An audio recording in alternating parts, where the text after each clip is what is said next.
Welcome back if anyone's actually watching. Happy to be here. And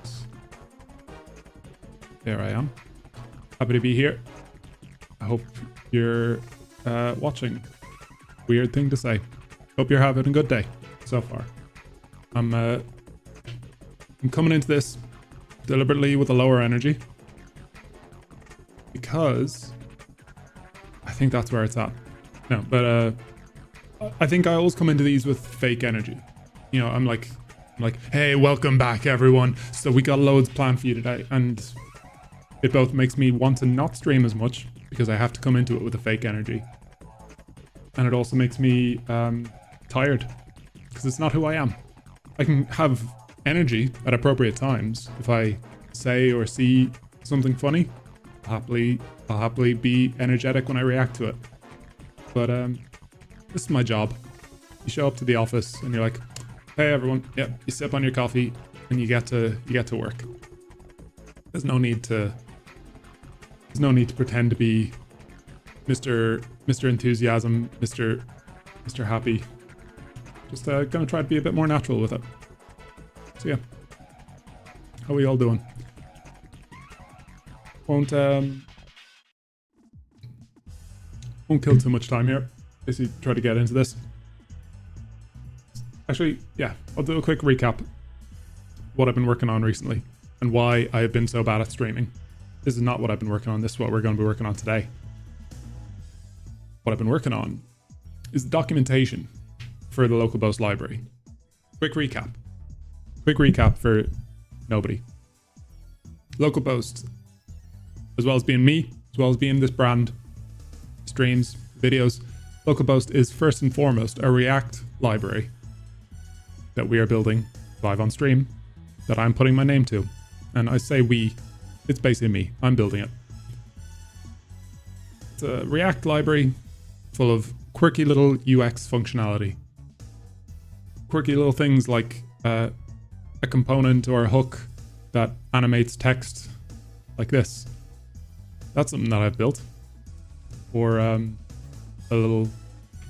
there's a hook called use haptic that makes it so that when you hover over these buttons, they get bigger.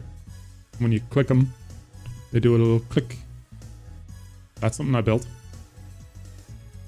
Little things that lots of people might want. Lots of people might want that. And so what do? You build it as a reusable hook in an open source library called LocalBoast. And that's what we're doing here. And initial problem I had when I was building this stuff is I'm building it and it's just kind of going into a black void where no one can see it. It's on GitHub. It's all on GitHub, but no one's going to be crawling through a GitHub repository to find the name of a particular hook that they don't know exists. So it became very clear to me early on, documentation is going to be pretty important here. And so that's why for the past month or so, basically, I've just been working on an automatic way of generating documentation. I've talked about that at the last 4 or 5 live streams as well, where I'm like, oh, this is what I've done and I've got it fully working. I had never gotten it fully working. I still don't even have it fully working, but I'm way happier with it now. So on the website, localboast.com/docs, we go here, and now this is still a storybook embed. This is I'm iframing a static build of storybook here. So this is what all this is. But these are readmes, markdown files that I have partly written, but also I'm dynamically generating. So these are templates that are getting filled in with dynamic content. We've got all my nice links with little badges to say how I'm doing and track my progress on social media. Little info about what it is, how to install it, but more than anything, we got an automatically updating table of contents, which is the key reason for doing this automatically. Generating these docs dynamically is so that I don't have to manually update this table of contents, that I can just add something to the library and run my script to generate the docs. And not only will that one component have a full documentation page and demos and table props and how to use it, but that will automatically get added to the components table of contents and that the top level table of contents will also show it there. And this is also, ooh, do I not have a link off to GitHub? Yeah, I don't. So that's one of the missing things from it, where I said like it's still not fully done, is that this is more or less exactly the same as the README that's on GitHub. So if I go, I'm on my link tree already. Yeah, so if we go to GitHub, it's more or less the exact same. But one of the things that I'm missing from it is the fact that the GitHub page talks about Storybook, and the Storybook page talks about Storybook because it hasn't updated that. It's just self-referencing with no link off to the GitHub. So I just need to fix that little bridge so that they're both linking to each other rather than all of them just going to Storybook. Yeah, but pretty damn happy with it, as well as like generating these documents automatically and having it all linked up. I've also tweaked the hell out of Storybook to like override a bunch of styles, partly just to like have my own font in here and have the right things be the right size, because Storybook makes everything tiny for some reason. And overrode this section over here, zoom in so it can be a bit clearer. So it's actually got like little icons, because by default Storybook just puts the same like document icon on everything. Yeah, so I updated these so that, you know, components have like a little modular app icon. We have like an icon for the docs and that modular app icon for all the components. Same thing with hooks. We've got a little hook icon, and all the hooks have that same icon, and our utils. We are still severely lacking in terms of like what is documented here, because the library has a bunch of stuff that isn't documented. The reason for that being that the document generation thing that I built, it doesn't just like sweep through locally and document everything. It does it based on things that I've like given a documentation config for, which is where like if I go to the truncate component, it's got like an actual description. So that can't be generated dynamically.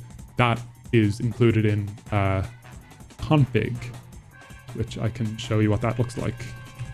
Truncate config. Yeah, so it's like a little JSON object that has description. It has how to import the demo and some just like little story specific modifiers.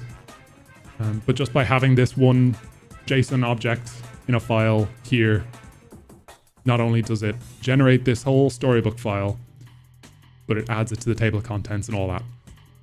So yeah, I need to, not today, not going to do this today, but pretty soon I do want to start fleshing out the documentation for the rest of the parts of the app, because while I have been lacking in terms of actually building out the app, or the functionality of the library, there is a bunch of cool stuff in there that has just gone more or less undocumented, or has just been forgotten.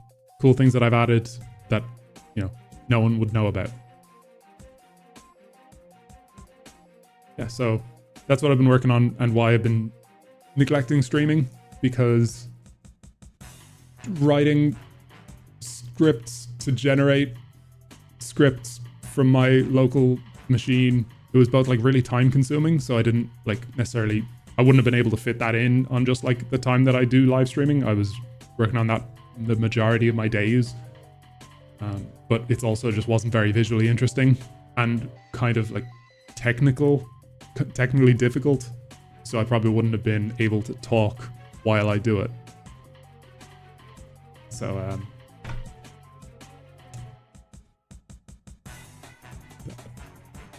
I'll show my WhatsApp. Bear with me. My lovely graphic designer girlfriend is currently working on some new banner assets for my brand. So she has just asked for my opinion on that.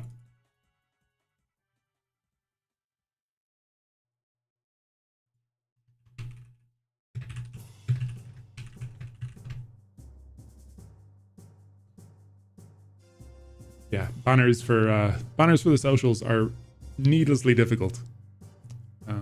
Oh shit, am I streaming to... What game am I streaming to? Am I streaming to Elden Ring? Oh, I really hope not.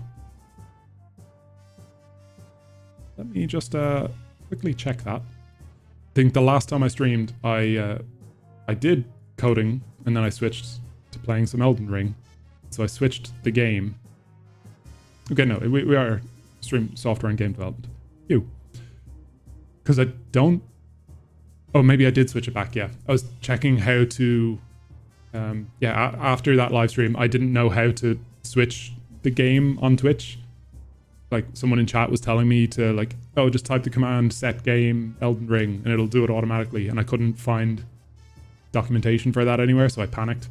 So I was looking up afterwards how to do that. So I must have changed it after the fact. Because it'd be embarrassing if I did a whole coding stream tagged as Elden Ring. Be a bunch of bored gamers there. Instead of just a bunch of bored programmers. Yeah, I think I'd say I killed time. I was going to say I've killed enough time. I'm not killing time for anything. I got nothing to be doing. This is what we're doing. My god, this always breaks. I ranted about this the last time. Basically, I use a Power Toys plugin module thing called Fancy Zones that lets me make my windows snap to the right position for the stream. And just anytime I change my monitor layout. Okay, now it's working again. Just by opening it. Nope. It claimed to be working. But now it's not. And I accidentally turned on sticky keys. Things are not working for me.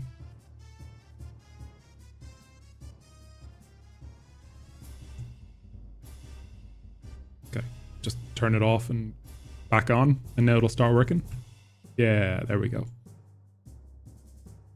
So yeah, this is how I do this. Gonna close all these tabs. Probably shouldn't be doing this with doing it on stream. It's too late now, but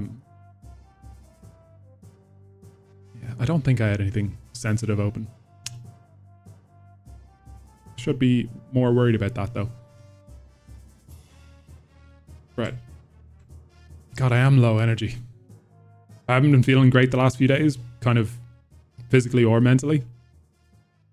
Trying to get a video edited for like days. Finally got it done. Was really happy with how it looked, and just the worst. Zero attention from anybody. I posted it on a Sunday. Probably wasn't great for a coding video. I guess people want to watch those, if at all. They want to watch it like during the week at work or something. So Sunday's probably not the day to post a kind of technical video about React. But yeah, it kind of bummed me out. But I'm also just not... Like I said, I'm not forcing myself to have fake energy. I'm just kind of make a habit of doing this as just part of my day. If I'm sitting in here programming, I'll do it with the camera rolling, talking to the camera, and listening to my tunes. Okay. So all that needless killing of time, I'll undo him, because that was just a thing I was hacking together for video production. Wow, I had a lot of windows open. Yeah, what we're doing today is fleshing out the actual website. Didn't need the word actual, but you've got it. Yeah, so my homepage, it's very bare. We've got this little like testimony of what I'm doing, and here's some docs and a funny little animating text piece. But it's not much of a homepage. It kind of tells people there's nothing to see here. And also, some of these pages literally have nothing to see. So like the Twitch page has nothing, YouTube page has nothing. If I go to the work in progress page, there's nothing. Because the work in progress page is itself a work in progress. And part of what's holding me back from that is I don't really have any foundations for how to add stuff here. As in like I've got a React. Sorry, just missing notifications. you know, I've got the code for the work in progress page, and let's see, in progress page, and it's returning null. So yeah, I could stick any old content in there I wanted. I could just fucking stick a fragment and just say working on this and this. I'm doing a bad job here because even for the sake of a silly little explanation, I feel the need to do this properly. So like, yeah, so like I could just go in and actually stick some content on the page, but I am not even running the app locally. That's the production website. Bear with me, I'm updating ZSH. Hopefully this won't take long. LocalBoast.com.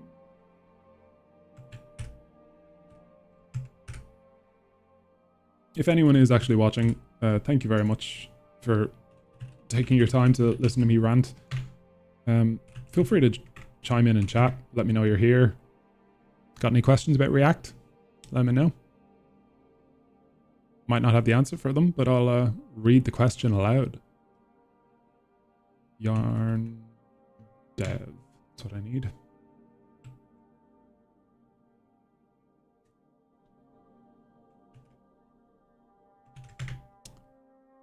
Okay, here's the static build. So yeah, if I go to the work in progress page, this is what I chucked in there. So yeah, you can see I can physically put stuff on the page. That's not a problem. We know how web development works. I put code in the HTML and it shows up on browser. Yay. This is no good. I want it both to look how I want it to look, and also be redoable in a consistent way. Because, you know, I don't want to have to be choosing what, you know, span or div to be doing, or applying inline styles, or referencing a particular class and then redefining that class for this specific case. I want some reusable components. Because it's React, we build components. I want to work on that styled in a way that I can think about it now and hopefully never again. And next time I want to chuck what I'm working on onto the website, I can just wrap it in my component and say, this is what I'm working on. Bang. And it's on the website.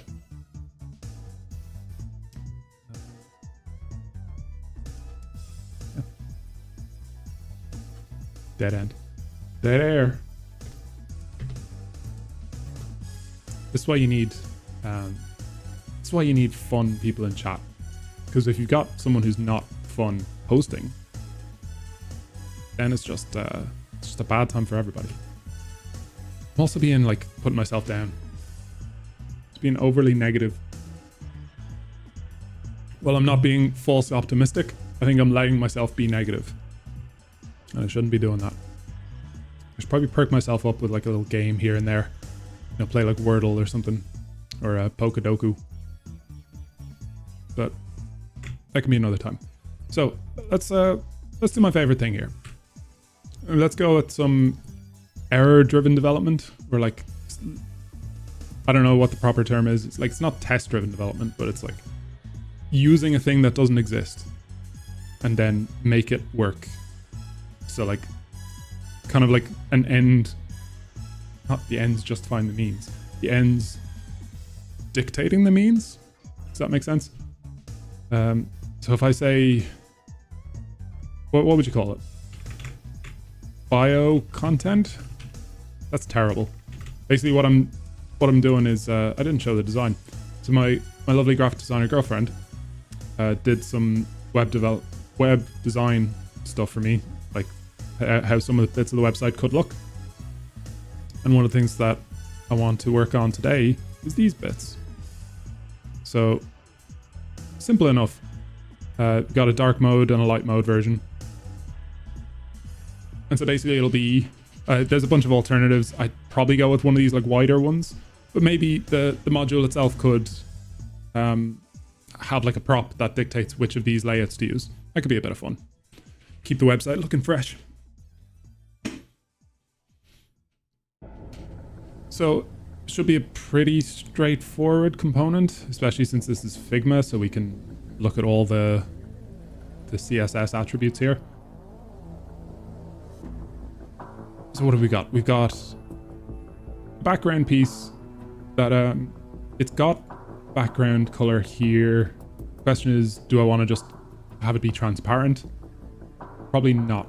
Yeah, given by the rest of the design here, the background is different from the actual page background. So cool. So we'll have a component with a color background, either this color or this color, depending on color scheme. We're gonna need an image. Thinking the best way to host this, because I have a lot of this like not really set up that properly, is that like the website is statically hosted. So, and I can just include assets in the build. I can do that. And that's probably how I'll go about it, at least for now, is just like include a local image in the build and then reference it locally, import it that way. But in terms of like how the prop works, I think the component should probably just accept a URL. And the URL can be a local reference depending on like what the component using it dictates. This music is too intense for my liking. I need some more chill music.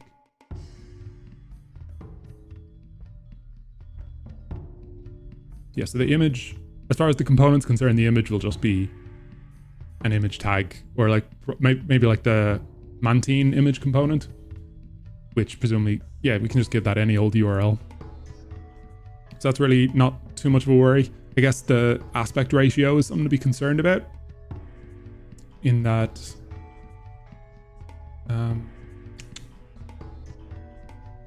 not like actually that familiar with things like flow layouts of like how you get text to like wrap around an image. I guess we'll figure that out as we go. But I suppose that will be determined by the prop. So the prop of like what layout we want here, because I do think we want all of these, or at the very least some of these, as options. I definitely like this one and this one. Ignore the images. Rosie chose the like most embarrassing drunken pictures of me.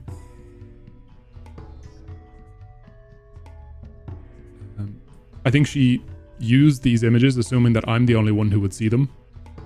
She was wrong. She did not expect me to broadcast work in progress Figma to the world. Or fool her.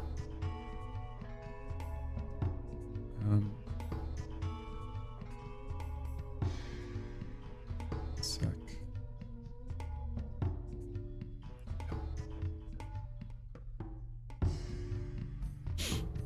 Where was I? There. So yeah, I like this layout and this layout and probably this layout. This layout kind of confuses me because, again, I don't know how that kind of text wrapping works. Zoom that in. I also am sure how you would necessarily read this. Like obviously this is lorem ipsum and it's going from here up to here, but I kind of hate that. I wouldn't want to read a bio that starts down here and then continues up here. It's just real weird. So I'll probably, at least for now, maybe just go with these three. That sounds good to me. And that choice will just determine like if it flows horizontally, vertically, and where the title will sit. Which all pretty much makes sense to me. So the panel will have a border. We'll just copy all these attributes. It's fine. Bit of text. I'll need to figure out how to generate these titles. Though I guess this is actually just text in here, so I can copy these attributes in, hopefully, and it won't be any problem. It's just got a bit of an inner shadow. That's cool. And yeah, this should actually hopefully come together pretty easily. The most difficult part of it, as always, however, will be deciding on what to call this stuff. So let's see, components. What's under shared? Yeah, I'll stick it in here.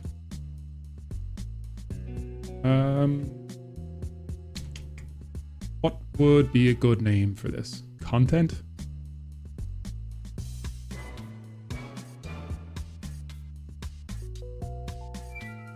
Sorry, am I... It could just be a problem on my end.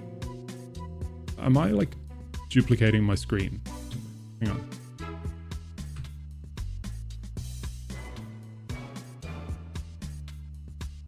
Why is it doing that?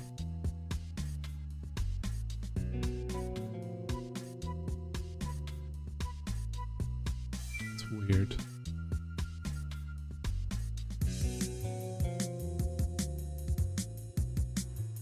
I'm appearing. Sorry, I'm looking at my teleprompter, which has my stream, my OBS visible, and my stream is visible on it. And I just can't tell if I'm if there's like duplication happening. None of you can see what I'm talking about. Anyway, this works. It'll just be a bit annoying. Actually, do you know what? 1 second. Give me 1 second while I fix a thing.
Okay. Sorry for that. There's just complication on my end. Basically, I've got my stream visible on my prompter here, so I can see how it all looks, see if it's all looking how I want it to. And I pressed a button that made OBS just save like the last minute of the recording, just to make it easier for like making content out of it. But upon doing that, it just killed the full screen on my prompter. So I had to reset that. And I hopefully made it so that that doesn't happen. Let me test it. Sweet. Okay, so that's not a worry anymore. Back to it.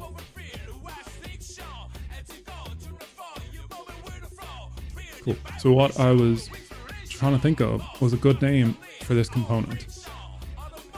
I want it to sort of be clear for purpose. It's like content body, content text segment.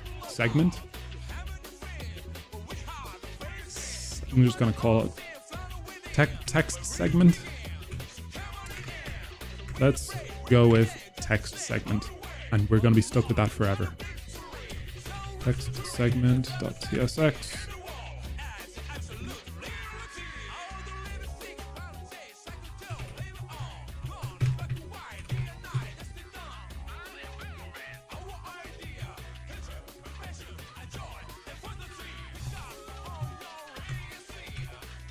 Okay, got our text segment.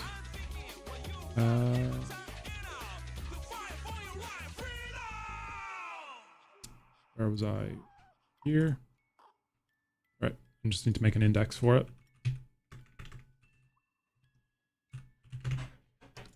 To keep some consistency. Export default from. Come on, you're just suggesting it. There we go. Okay, so here's our component. let's start doing the TypeScript stuff. Let's lay it out. Text, segment, props. Oh my god.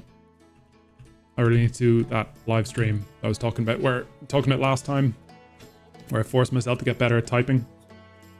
Where every time I typo, I have to open up Monkey Type and force myself to do a typing test. And probably happen every like 30 seconds. Be sort of a shit show, but could be a bit of fun. I think I did a quick little test of it the last time I streamed, and I wasn't too bad at typing live on stream while people were watching. But it I don't know if it was necessarily that enjoyable to watch. Maybe if I had intense music and was making more and more mistakes every time I did it. Who knows? Could be a bit of fun. I can't even remember if I export these things from the website. I know I like force myself to export all the types and constants from the library, but on the website no one else is using it, so it doesn't really matter, but just keep a bit of consistency. So the text segment props, what will we call it? Layout? What would be a good way to distinguish between these three? Type, image position. So if I said like vertical, no, because that's also vertical.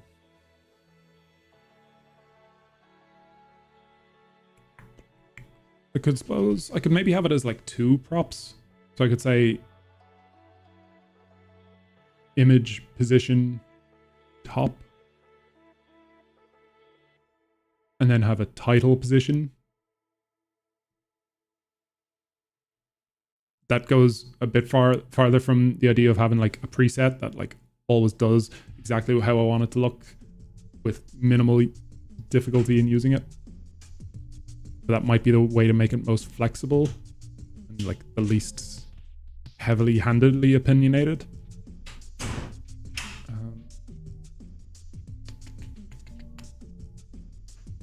So if we say title, no, because I was going to say like if we say image position left, title position top, that works for that. But then like title position top over here is confusing. And what would you even call title position on this? I'm just going to start fleshing out some stuff that we know we'll want. So title, I'll make it optional. We might want it to be optional in the future. So it's an optional string. Image source. Yeah, that's probably more explicit. That can be a string. Maybe that should be like a URI or something. Do you know what?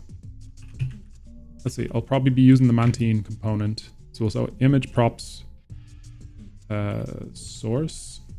What is the actual prop?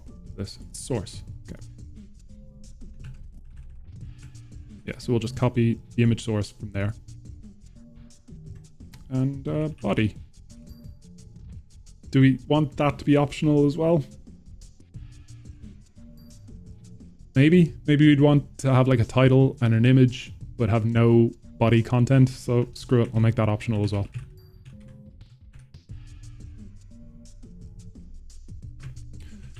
Screw it, I'm just gonna have the layout be an enum.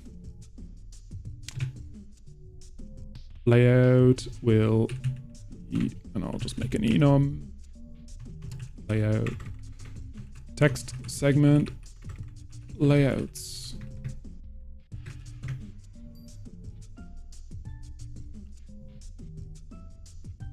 What do we say? Vertical, horizontal, hybrid. Screw it. Vertical, horizontal, I know it's complaining about this. I need to remember what I'm doing wrong with enums. Is it just that? Yeah, it's not meant to have a comma. Is that it? It's not meant to have that? Oh god. Boom, boom, boom. Boom, boom, boom. What does it not like? Duplicate identifier vertical. An enum member name must be followed by a comma. Duplicate identifier vertical. What are you talking about?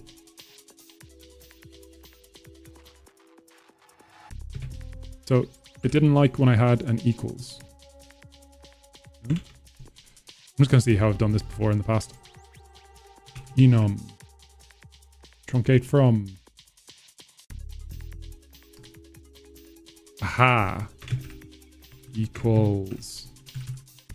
That was a bullshit error it was giving me still, though. It should not have been complaining about. It shouldn't have been saying whatever. Duplicate identifier. I don't know why a colon would have counted as like a divider between identifiers. Yeah, so that's an optional text segment layout. I don't know. I never know with enums. Should it be like plural or not? I'm going to keep it singular because the layout is a single one of these.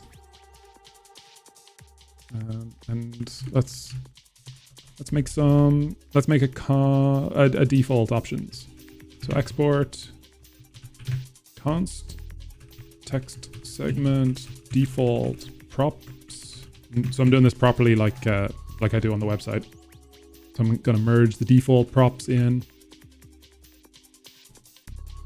But I think the only default we really want here is text segment layout, and that can be dot.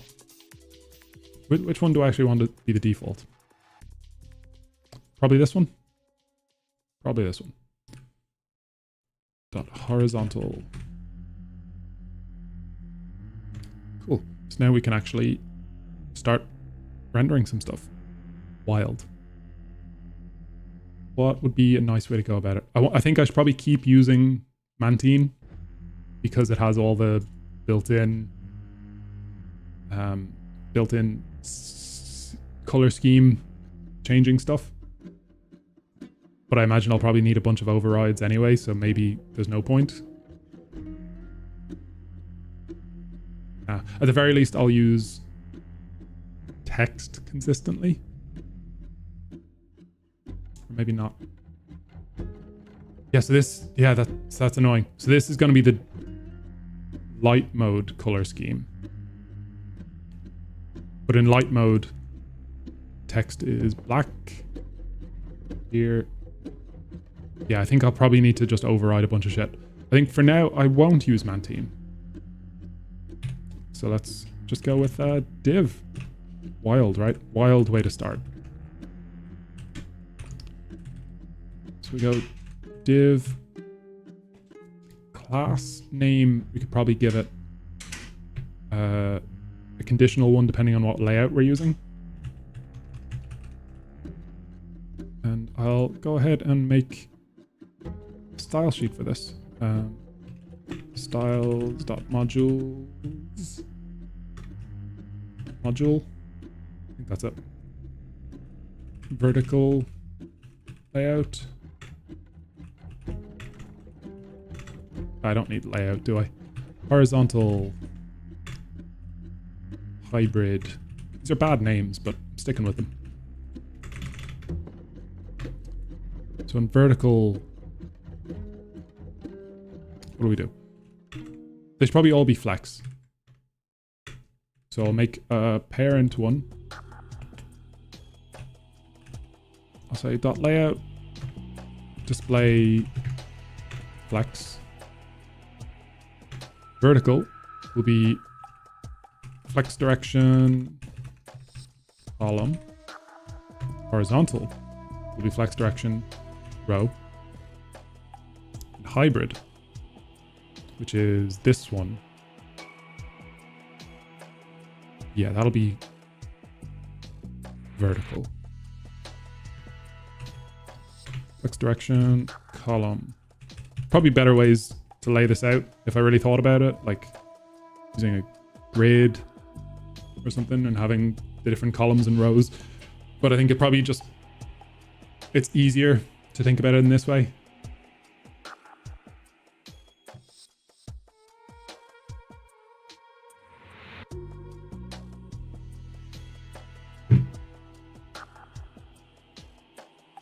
So let's see. If we've got these set up, let's just start using these. See how that works. So class name will be CX, which is a thing in my library. I'll import it more specifically. CX from LocalBoast /utils/CX. So we'll do CX. Nope. Don't want to just use this plain text string. I want to import my styles. Import styles from /styles. So all of these are going to have styles.layout, I think is what I called it. Yep. And then the rest of them are going to be conditional. So we'll say styles.vertical.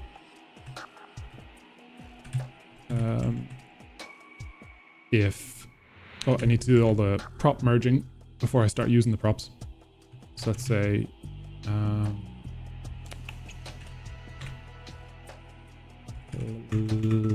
layout is equal to merge, and I'm going to import merge. I think that's in object utils. Object helpers. I need to improve that export. I need to make merge just as like a util by itself. There's like object helpers and string helpers, I think, that both have multiple things exported from them. Where is it? Yeah, so like object helpers has merge and pretty print. Pardon me, just inviting the dog up on the bed so she stops crying. Come. Good girl. Yeah, so I think it would make a lot more sense for these things to just be exported from their own file so that I can, import merge from LocalBoast/utils rather than have to go into a different file name to get it. Just making notes for myself, ways that I could improve. So we're merging our default props in with the props that were provided. So now we will definitely have a layout at this point because either one's provided by props or we're just using the default one. So we'll say if layout is equal to text segment layout dot vertical, and we'll just duplicate this a bunch. Horizontal, if it's horizontal. I suppose I could do this more funkily rather than have like vertical if vertical, horizontal if horizontal. I could just say, let's see, can I do this?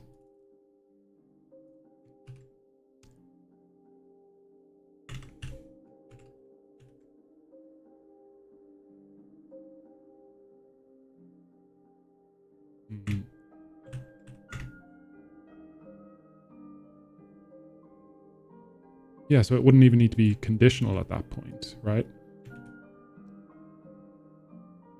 Does this make sense? So we're saying we're giving it the layout style, and then looking into the styles object for an attribute that is called whatever the layout prop is. And the layout prop is going to be one of these.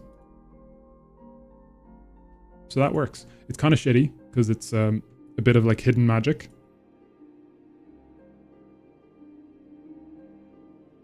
Wait a minute. Is that today? Is someone watching today? Did I just miss chat?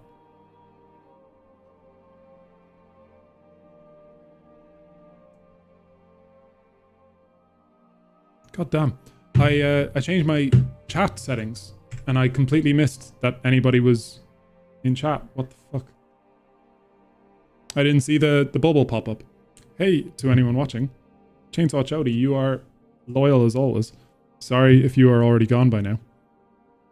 And yeah, Gaming Forever 65 completely missed your message. Basically, the change that I made was there's an option in the like bubbles that appear in the chat. There is an option in there to have them hide after X seconds, and I turned that off. So I was like, no, never hide these. So they would always appear there, and I guess that got kind of annoying, especially if there was like an hour with no one chatting, and there's just like this one bot message that just lingers on screen for ages. So I set it to, I think, hide after 60 seconds, which I thought would have been perfectly fine for being able to read the messages and respond to them in time. Clearly not, because I've just been looking up and seeing no chat until I saw it on my phone that people were chatting all along. Screw it. Little detour. Let's fix that. Let's make that better. So I'll try. Yeah, you get to see how the cake is made. So I'll do this on a separate monitor to make sure I don't expose myself in any way.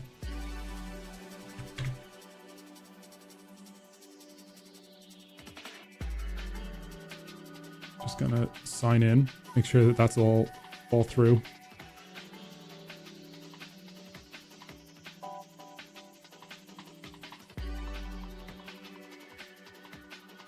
How y'all doing? You having fun? Haven't bummed you out too much? Right. So we've got this chat bubbles element here. So this is where my chat happens on stream. And so I think I can even send like a test message, and I think it will appear on stream. In theory. Go away. Yeah, okay, so the chat is working. Just making sure that I could actually see the chat come through, because I was kind of afraid that I broke it entirely. So where was it? Animation and lifetime. Yeah, so I said hide after 60 seconds. So I'm going to change that to like 180 to make sure that I have 3 minutes before messages go away. So that's saved. Is it deployed?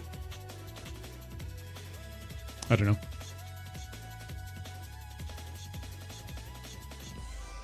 I think, because I can never remember. In Stream Elements, there's like some things where I need to save them and then publish them for them to work. But I think here, just saving them is all I need. Yeah, so sorry if anyone is still in chat and was annoyed I wasn't responding. You have my utmost apology.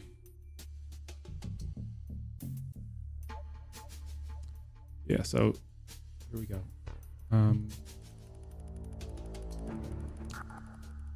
Yeah, so we should probably test if this looking up of styles actually works. But I'm just gonna wing it. Let's go with it. I will stick the general styling on here.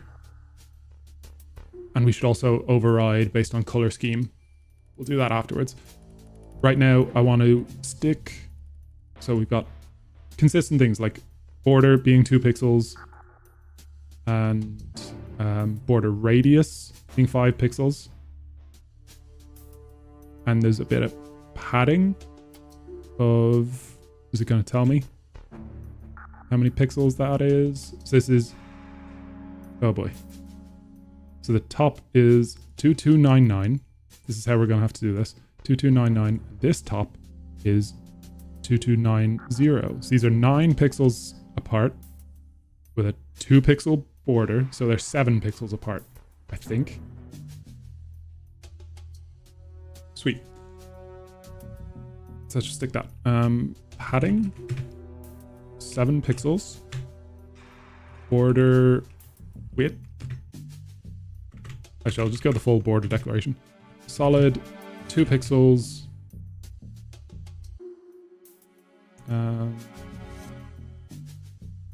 John, I won't give it a color here because then I'll have to override it. So I'll just say border width, 2 pixels, border style. Is that a thing? Border style. Yeah. Don't know why it wasn't suggesting it. Border style. Solid.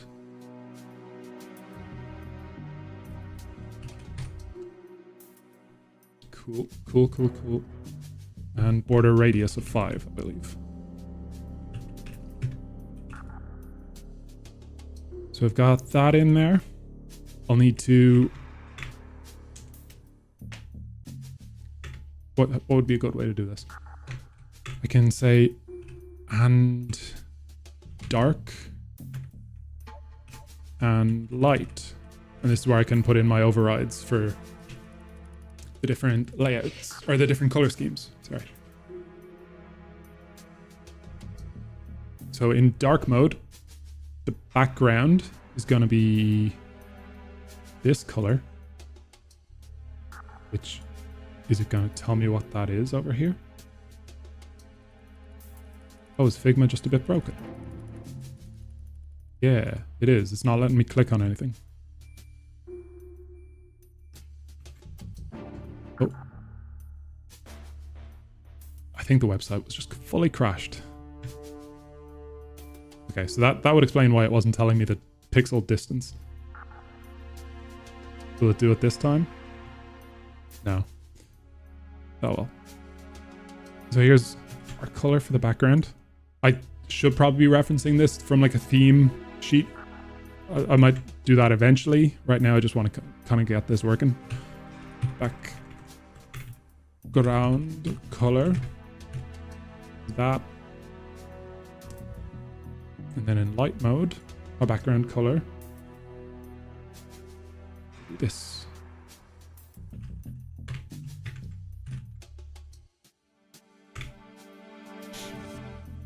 And our border color. I could put different options.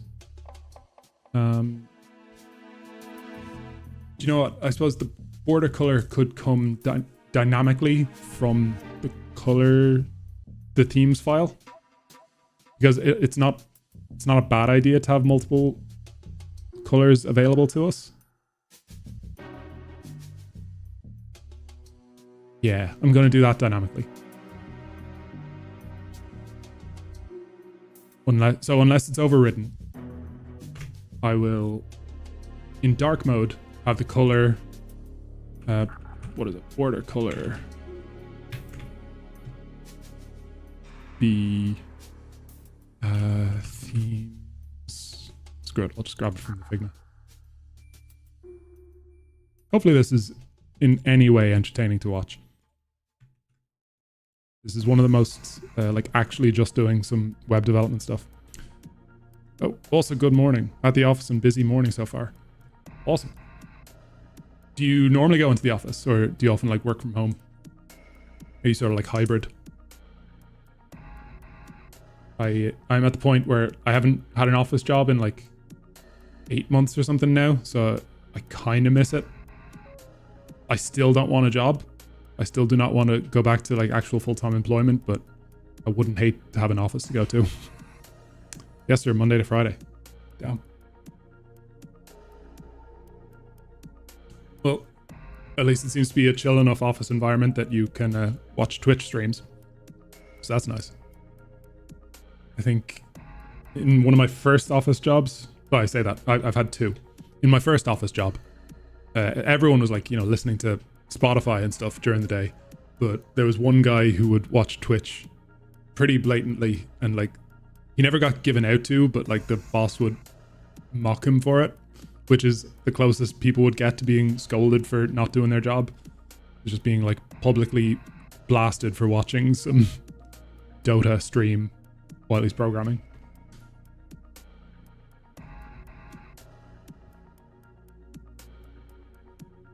Where was I going? Border color. For some reason, VS Code isn't recommending some of these border attributes, and I'm hoping that they're not like going to be completely broken when I go to run this. Yeah. So the default is going to be that. I could be referencing these as variables, but I don't know if I have a nice place to inject Sass variables in the app. Like I've got my themes declared, in like a helper, like a constants file. But yeah, I'm just going to stick with the hard-coded references for now. So we're not going to discipline you for watching Twitch, but we will shame you. Yeah, is Sass like a beefy CSS? Yeah, it's something that I think it's pretty widely used because both offices I've worked at have used it. I think it's called like a preprocessor wrapper around CSS. But basically, yeah, it is like to CSS what TypeScript is to JavaScript, as in like when I build the app, this will all be transpiled into CSS. It's just like an easier way to do it. So basically with Sass, there's a bunch of stuff, like nice things, like you can use variables that I don't think you can use in CSS, or like some blocks that don't exist there. But just quality of life things, like you don't need semicolon at the end of all the lines. You don't need to put curly brackets around all the blocks. But the biggest time saver is that you have nesting. So like, see the way here, I've got a layout class, and inside of it, I've got the layout dark class. In CSS, the equivalent of that would be, or like I won't explain it with this. That's kind of a complex situation. But if I tried to like target a div inside of the layout class, I can do that. But in CSS, you can't just like nest a class inside of your CSS declaration. I think you'd have to be like, dot layout, and then have the stuff specific to the layout class. And then you'd have to have dot layout div and have stuff specific to this lookup. You can't like nest this block inside of this in straight up CSS. So yeah, Sass is just a nicer, handier, quicker way of writing CSS that does get boiled down to plain CSS that the browser can understand.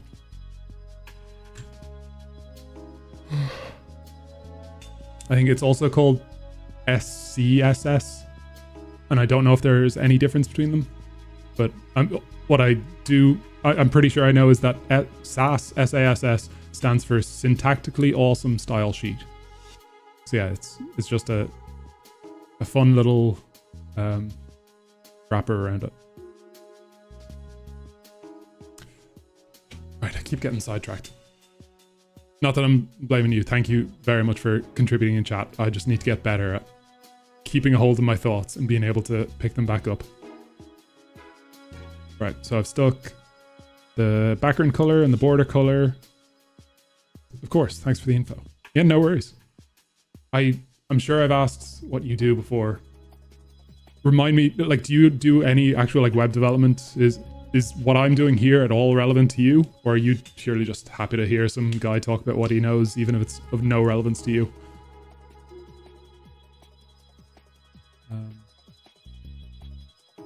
Right, so I think I might be done with laying out the background. So we'll start sticking some actual content in here. Oh shit, I actually need to use these classes. That's what I need to do. So we've got styles, layout. I need to get, this is where we go conditional with it. So we'll say styles dot layout dark, and that will be color scheme is dark, and we'll make all this work eventually. Don't worry. You graduated from a coding boot camp as a full stack web dev, but haven't done anything with it. You're in IT, but not quite the dev side. Gotcha. Makes sense. Do you, like, I don't know, I was going to say, I assume you want to get into actual development. Is that where you want to see yourself? I know a bunch of people at companies I've worked at in like QA have like full engineering degrees, but they just didn't have the passion for that. So they want to be involved with it, but don't actually want to develop it. Is that sort of what you're like, or do you want to get into professional development? Like engineering development, I mean.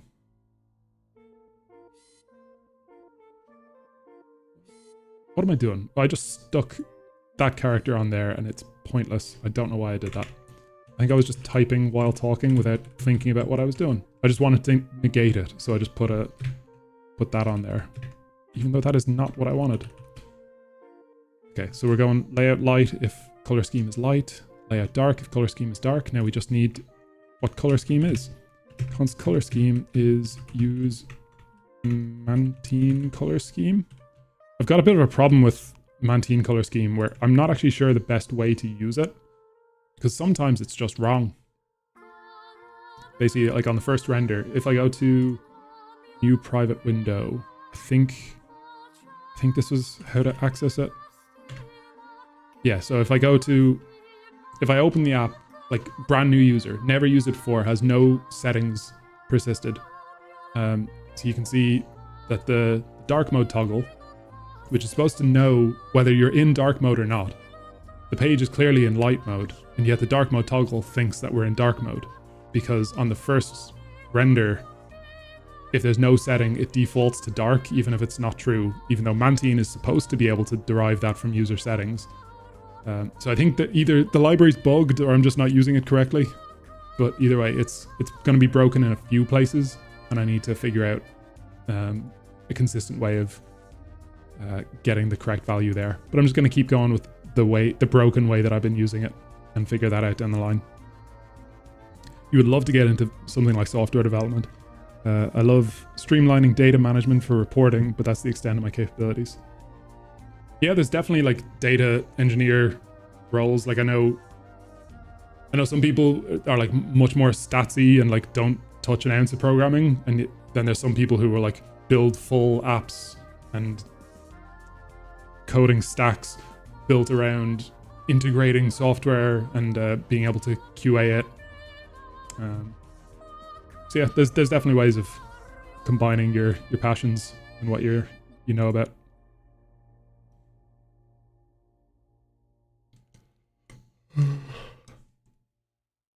What was I doing? Color scheme. Cool, so that should in theory work.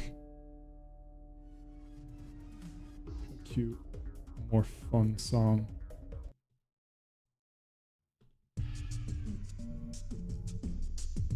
Yeah, so since I last streamed, I expanded my music repertoire by also adding a bunch of Yu-Gi-Oh! Forbidden Memories songs. So this is one of them. They have a load of chill, just like you're playing the card game, you're browsing the card shop, and you've just got these nice little songs in the background. I love it. So that we're using the color scheme. I think we can now go on to actually fill the thing with some content. So this, I still don't think there's any need to use Mantine for adding the text in there. So let's just plug in the stick. Just gonna go really old school, just a P tag. I'm probably forgetting a valid reason for using Mantine for this, but screw it. So the P tag is gonna include a body, but I should also make it conditional in case we don't have a body. So I'm gonna say only include this if we have a body. Otherwise, this node will just be undefined and won't render anything. There you go. So we'll render a paragraph tag with the body.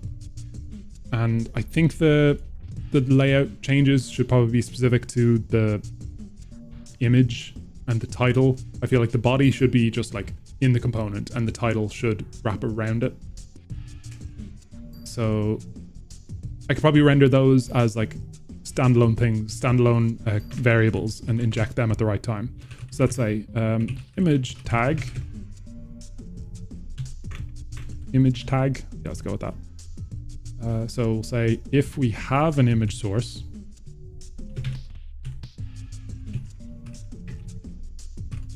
do something, otherwise null. And here I will use a Mantine image component purely because it has some niceness built into it of keeping the aspect ratio the same. Image tags are annoying where like if you put a height and a width on it, it will distort itself unless you override that with specific settings. And I think Mantine by default handles that for us nicely.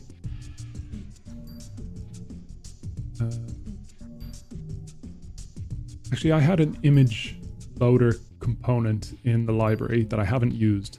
I should probably look at integrating that in there. But for now, we'll stick with Mantine. Source is image source.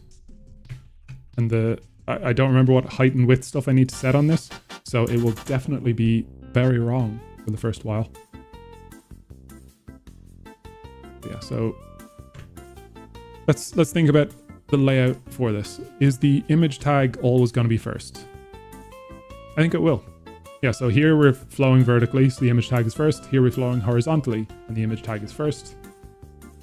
Yeah, so I think the only funkiness we really need to get into is where the title sits, because that like conditionally needs to be horizontal, conditionally needs to sit over this, conditionally needs to be either absolutely positioned or have a negative margin. I'll probably make it absolutely positioned. And we also need to try to make it stretch to be the right size. So it's going to be like that's going to be the funkiest piece of this, I think. Also, basically, this makes perfect sense when you're using static images, because you can just be like, yeah, make the title this long. But if you're using any image that can be of any dimensions at all, where do I put the bounds? Do I set, max width on it, or a max height, or both, and then have everything fit around it? It'll be funky, and it'll probably break at the extremes, but that's kind of always the case.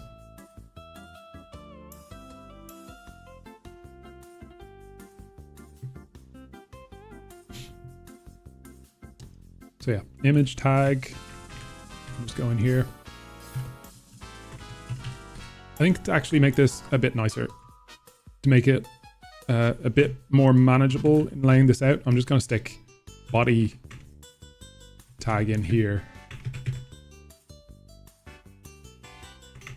Just so that, like, if we've got conditions in one place, we have conditions, like we have all the conditions in one place, rather than having this condition here and then this condition down here. I'll just do it all up here, and then the actual JSX will simply be composing the things that we've already created. So we've got our image tag, our body tag, and then title tag. So the title is where we need to copy in a bunch of CSS. Const title tag. What even element is this? Is this just like plain text with a font size? Yeah. I wonder, it wouldn't make sense really to give it like a H1 or H2, because I think those are for the most part used for like screen readers or laying out a page in like reader mode to know the sections. And this isn't a section thing. This is just a bit of presentational text. So I think this can just be like a span. So title tag is going to be also conditional. So this will just be a span. And I'll give it class name styles.title. Nope. Styles.title.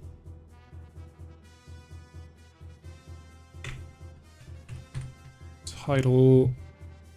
So this is where I'll grab all these attributes from. So font size 32. Font size, right? It's not just called size. I think it's font size. Everything by default is Urbanist on my website, so I don't need to worry about that. I don't know what this letter percent is. Hopefully it's not important. Does it have a fill? The fill is that color, so I'm gonna need to invert that, I think. Hopefully I can just make the fill transparent. That would be handy. It's got a border on it. Can you just put a border on text? Does that work? I would have thought you'd need like a stroke or something. But this is calling it border. Feels wrong. I'm gonna copy in the drop shadow. Or it's a box shadow, apparently. I'm just gonna Google CSS text stroke. WebKit text stroke. Specifies the width and color of strokes for text characters. You know, that's the thing with web development that I really should probably understand. I'm gonna Google it right now. What the fuck is WebKit? I don't know. I've used it for years. You know, you most attributes it's just the name, and then some attributes are dash WebKit thing. And I'm like, but sometimes there's both, and I don't know if I need both. My guess is that it's like beta. It's like, this is an experimental thing that doesn't have official support, but it's in all the places, but you have to prefix it with WebKit. I don't know if that's the case, and I'm gonna Google that now. WebKit CSS attributes. What are they? The WebKit prefix on CSS selectors. I'm gonna zoom in so you can read this along with me. The WebKit prefix on CSS selectors denotes properties that are solely intended to be processed by this engine, analogous to Moz properties. By this engine. What does that mean? Every browser is backed by a rendering engine to draw HTML, CSS web page.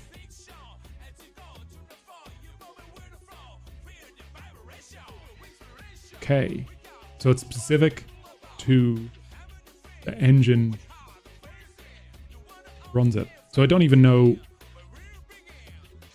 the support for it is then. So I don't know if that makes sense then. Maybe that's just like outdated because this is prefixed with WebKit, and yet the browser compatibility says that every browser supports it. So I'm gonna keep using it and not feel bad about it, but feel a little bad about it.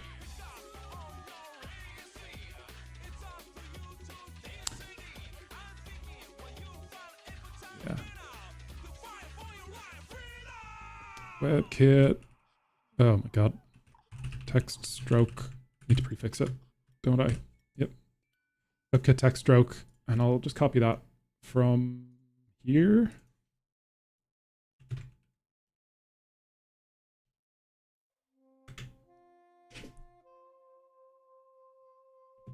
We've gone on to our sad music. Don't want that. Probably shouldn't have included the sad music in the overall playlist. I've got like happy music, sad music, chill music, and then I've just got this top level playlist that just plays them all. But I probably don't want to just randomly go into some sad music. I probably want it to be situational. Let's just go with this for now. Color. Can I make text transparent? That is the question. Transparent text with outline.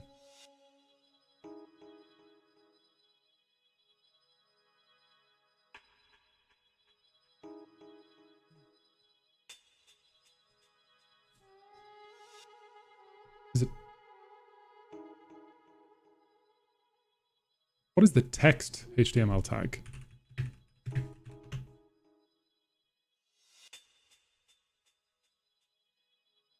Yeah, it doesn't exist. What is this talking about? Oh, it's in SVG text. I gotcha. So you can just say color transparent. Okay, I'll go with that then. And I can also break this up into its individual things so that I don't have to override this down the line. So in here, in dark mode, now I can target title and override it. Stroke color, is that what it was? Yeah.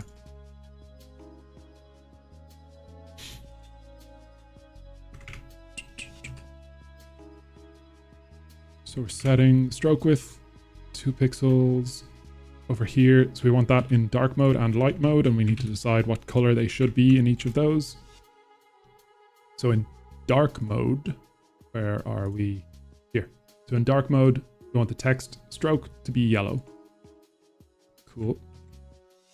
Got that there. And in light mode, we want, yeah, blue. Sweet.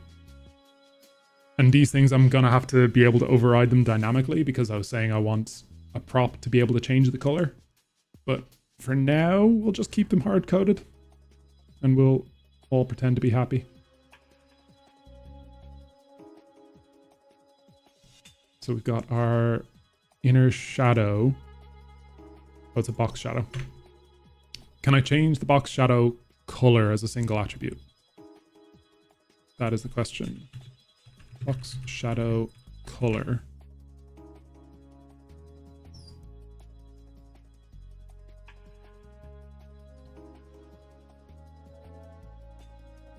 I don't seem to be able to. That'd just be really handy.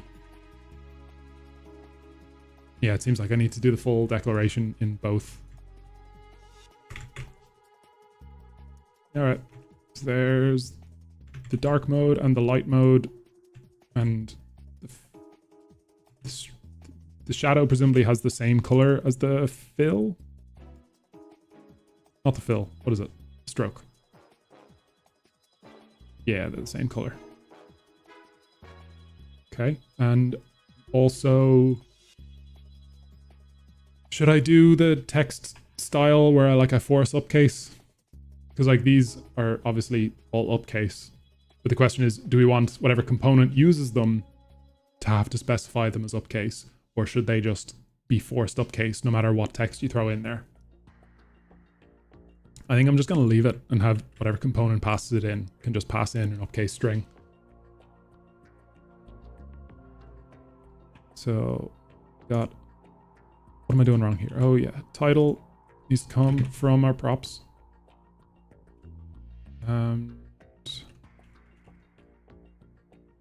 There you go. So the title tag, where will that actually sit? Oh shit, I forgot the image also needs border. We'll do that next. Ah, screw it, I'll do that now because that's probably a lot easier.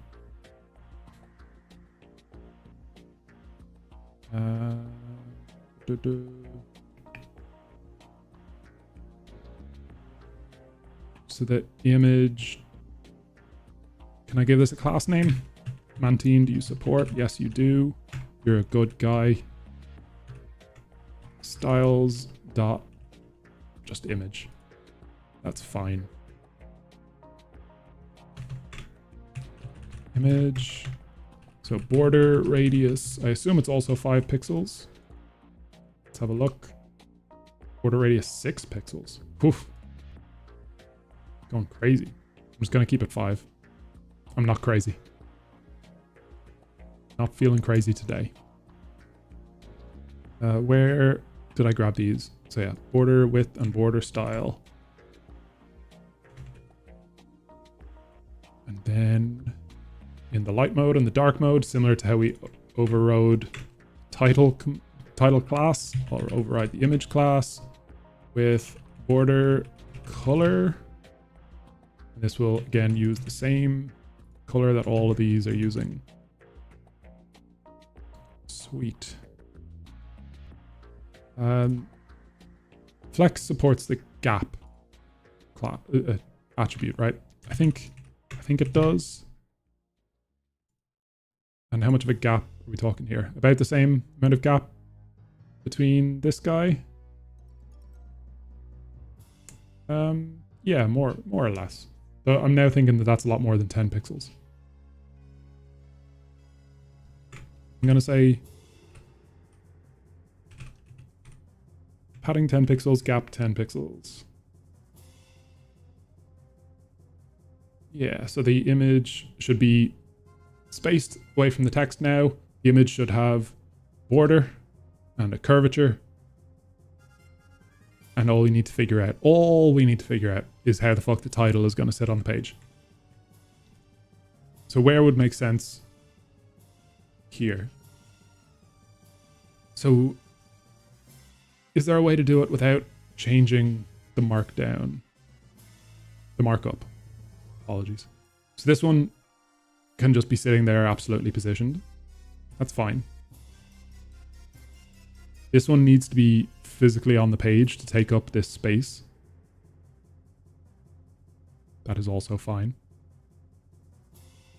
This one, it needs to sit on the page and take up the space. It's also to the right of the image, which is interesting.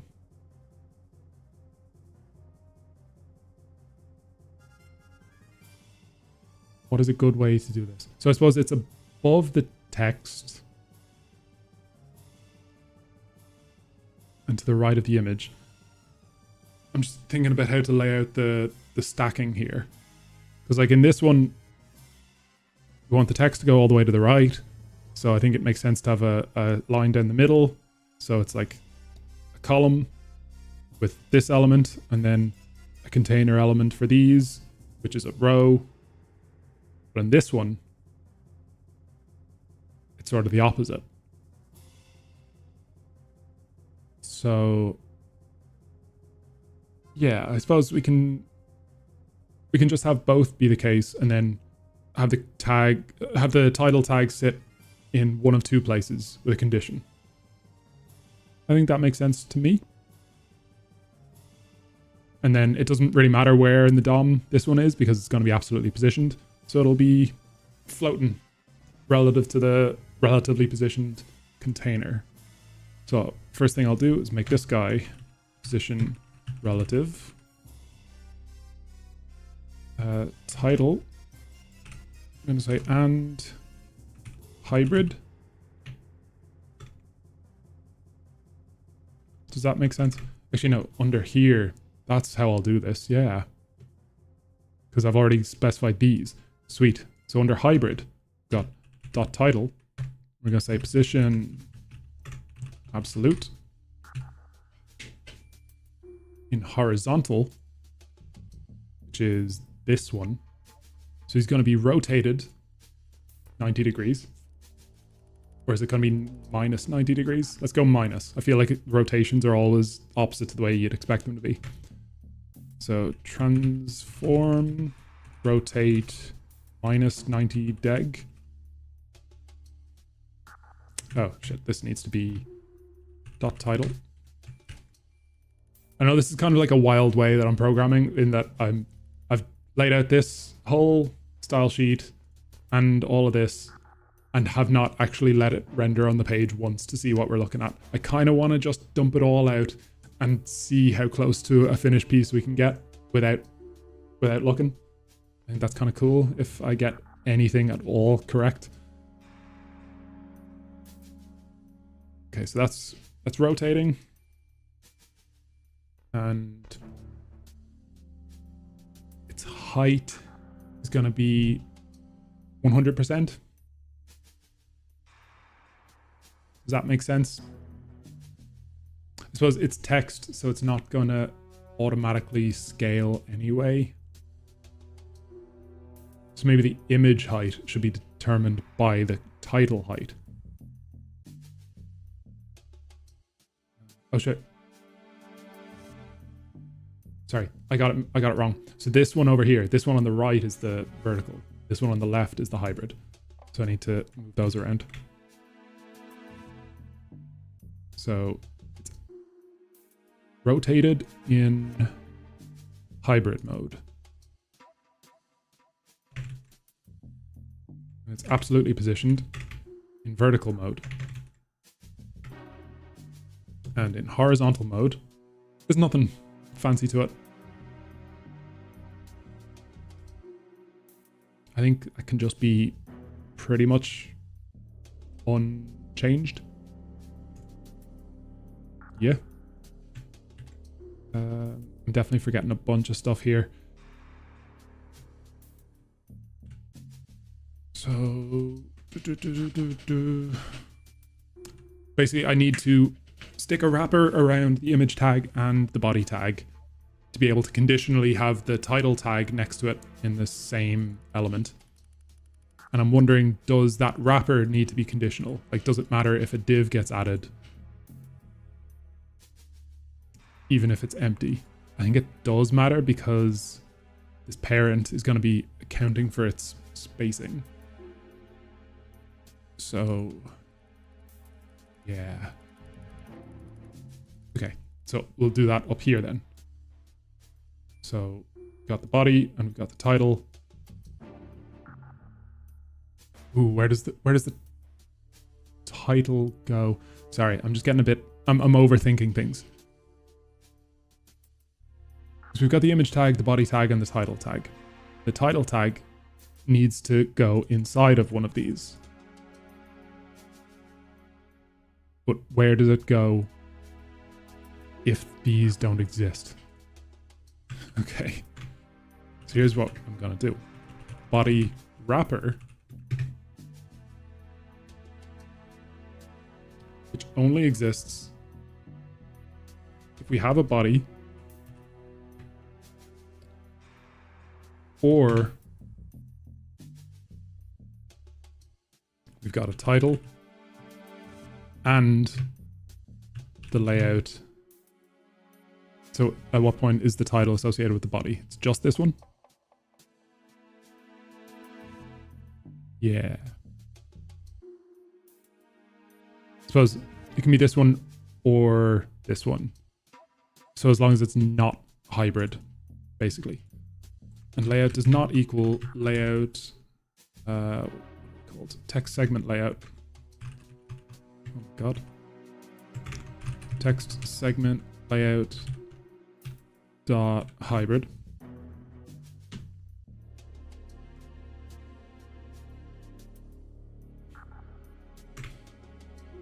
God, this is a fucked condition. I'm gonna make a variable just to explain what the hell that means, because that's horrible looking. Title should be bundled with body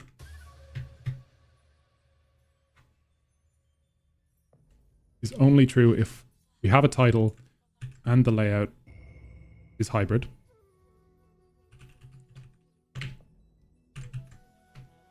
And a similar one, title should be bundled with image.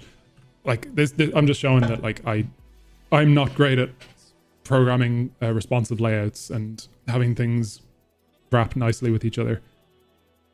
I'd like to be way better at them, and I'm hoping that I build some stuff to do with that eventually, about like modules sitting next to each other and wrapping nicely. This is all just a bit of a learning experience. But right now, these conditions are a bit horrible.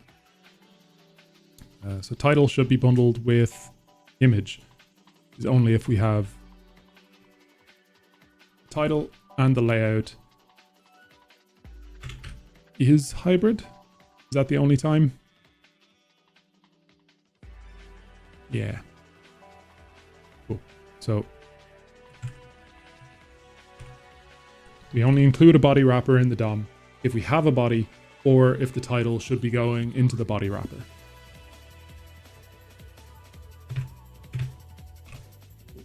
Oh my God. Still not used to the new keyboard.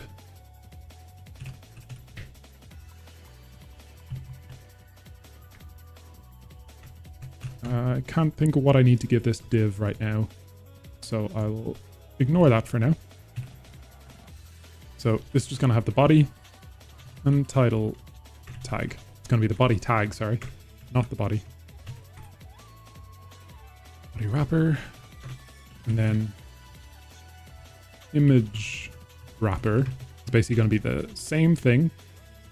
So the image wrapper should only exist if we have the image tag,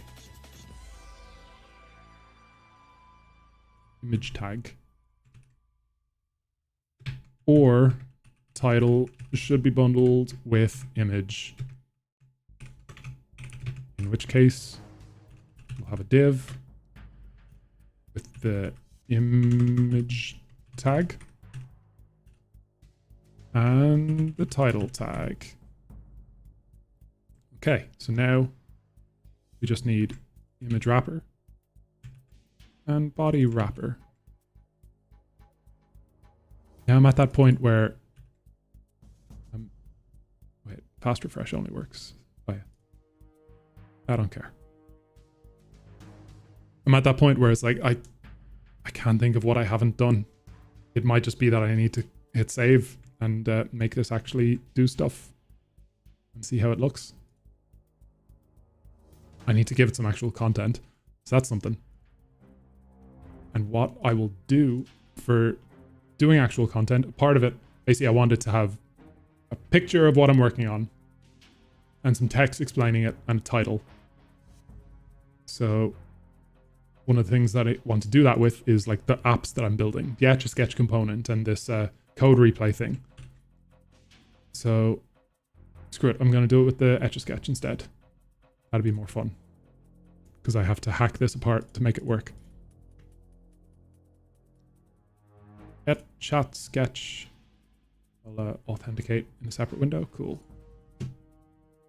Haven't done this on stream in a while. LocalBoast. Start. Cool. Cool. And now I need to fill my chat with a bunch of spam messages to make this actually work. So basically on Twitch chat, if anyone types up, down, left, right, or a combination of all of them, this line should start moving. So let's see if that works. I am typing in a tiny little window, but yeah, okay, that's working. Down, right, down, right, up. Oh, diagonal line. Crazy. Does this scale? I can't remember if this scales or not. Okay, no. So the image inside of it doesn't zoom in, but if I zoom in the page, it does. If I like do Control plus. Yeah, because that makes a bit of a better screenshot. Yeah, so I'm just gonna fill my chat with an absolute fuck ton of bullshit messages. Right, down. And anyone watching can play along too. If you exist. Right. Up, right. It should probably, like, it's a bad picture to use as a demo of this app, I know. It'd probably be better to have, like, it's spelling out a word. Actually, fuck me, I just realized I have that. I already have that. I got to show off the app that I built, and you really need to extend in the future, but yeah, I have a much nicer image that I can use. Let's see if I can dig that out.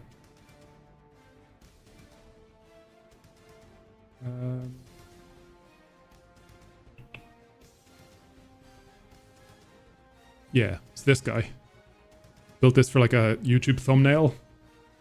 When I was, whatever stream I built the Etch-a-Sketch component on, I have that as the thumbnail for it. So yeah, that's a much better image to use. Okay, so let's figure out how I'm gonna lay this out. So I've moved this image, stick it into the website. You're not really looking at much, so you can look at my my handsome face. Right. Basically, I'm not showing my screen because I'm like moving files around in my local file system, and I don't want to risk showing off something I'm not meant to show off. Source, assets. Just gonna make a folder for these. Work in progress. Okay.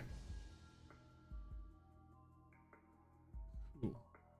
So now I should be able to have what, text segment. And it doesn't actually need any props. It's beautiful, right? Everything is optional. Kind of pointless to have everything be optional, but I don't know if TypeScript has a way to be like, prop A is only optional if prop B is provided. There's probably a way to do it, but I don't know if that's a thing. But what I'm gonna give this is title, et, chat, sketch. Body. I'm just gonna stick a bullshit description in here.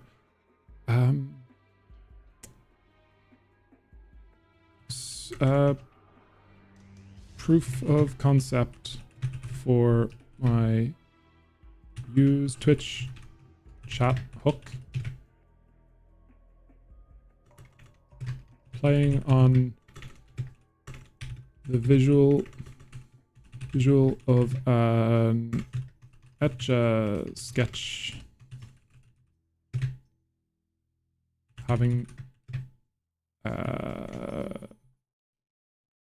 why is the music stopping? Okay, it's just a really quiet bit of the song.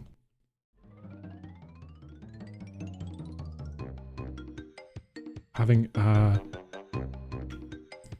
canvas that viewers can draw a line on bad English by interacting with chat.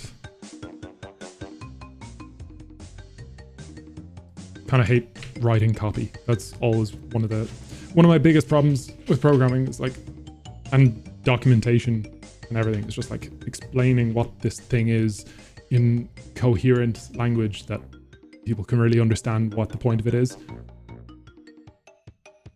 Something I should probably be better at if I'm going to be live streaming all this stuff, but shush. And so image source. So this one is where I need to dynamically import it. And I got that working in the Etch-a-Sketch component. Apps, where is it?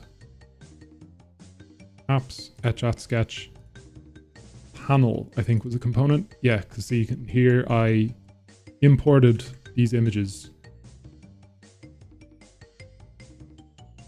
And how did that work? They came in as components, I think. No, okay, cool. They came in as URLs. That is perfect. So now I can import Etch-a-Sketch icon, Etch-a-Sketch cover from /assets.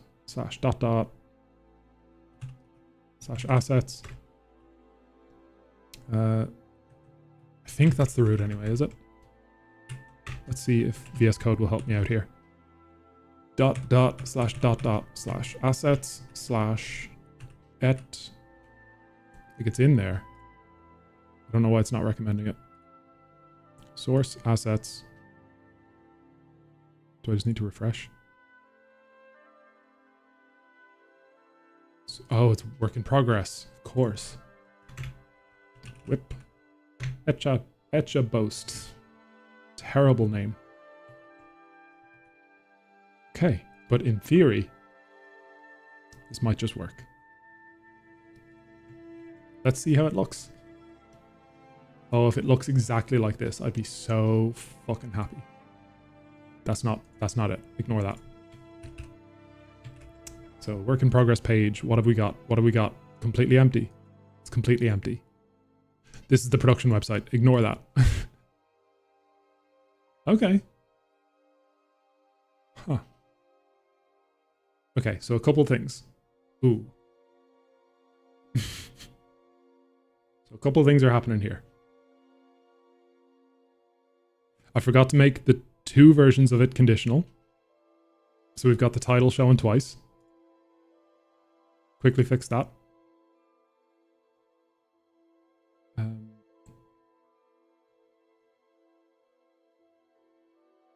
So only show the title tag if this. Only show the title tag if this.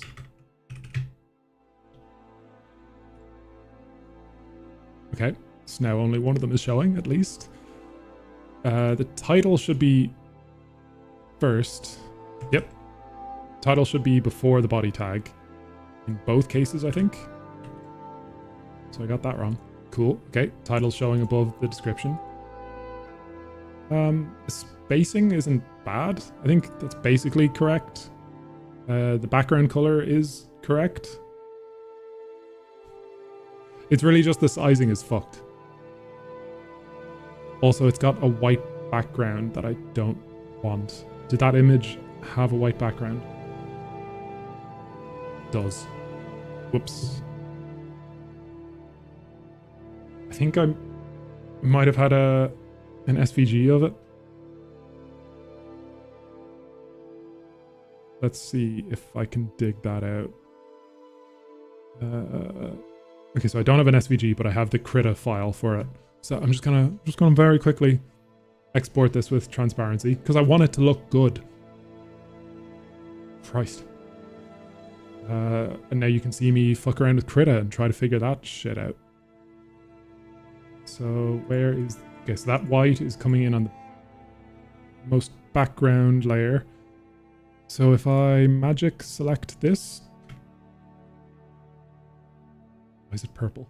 Oh god, fucking Krita. Yeah, I need to delete for it to go transparent. But it is selected way too much because I have feather selection on. Turn that off. Select none. Why is it still feathering the selection?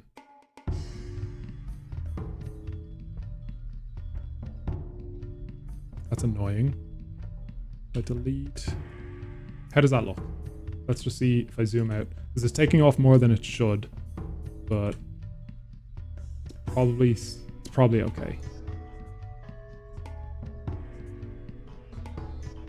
Yeah, it's not great when you make it big, but yeah, I think that's fine. Okay, I'll re-export that. LocalBoast. Terrible name. Overwrite it.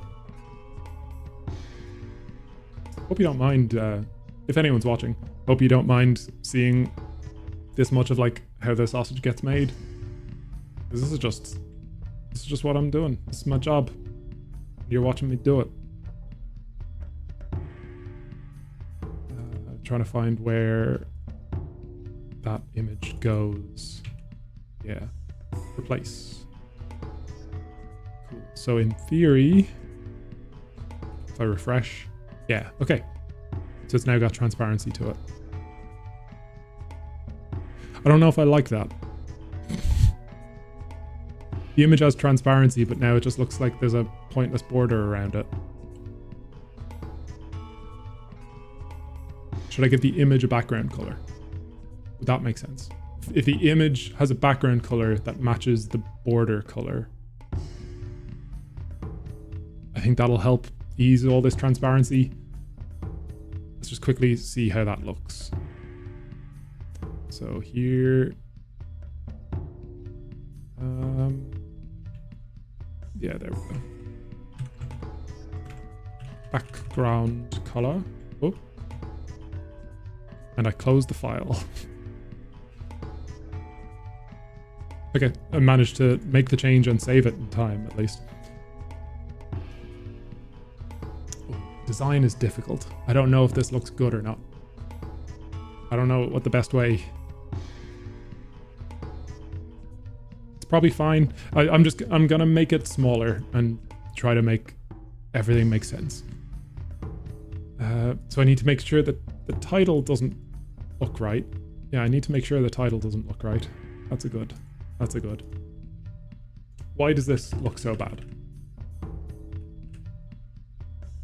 So the stroke is on the inside. That's problem one. Which is probably why over here it's using a border. Can I just put a border on text? This seems wrong, but I'm going to try it. Oh my god. Firefox just like freezes when I open the developer console. It's awesome. Oh, inset. So I can change that to... Oh, that's incorrect. That is way too loud.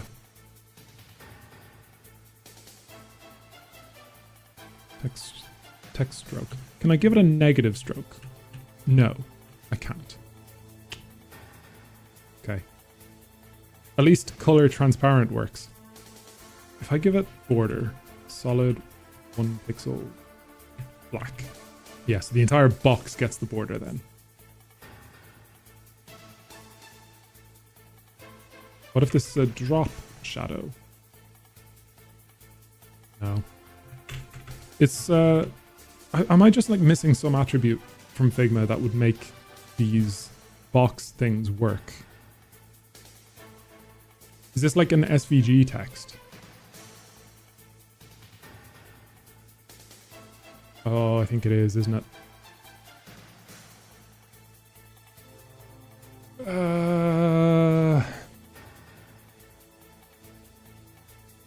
So if I make it an SVG with text, will that be really messy? I'm not sure. Like it'll probably just make everything work a lot better though. Okay, where are we? Where are we? Okay, so instead of a Mantine image, let's just try this. SVG with oh shit. I don't want to be doing that on the image tag. I want to be doing that on the title tag. Yeah. SVG with the class name title. And if I just put a text tag around this, how broken will everything become? The SAS, I think, is targeting an image.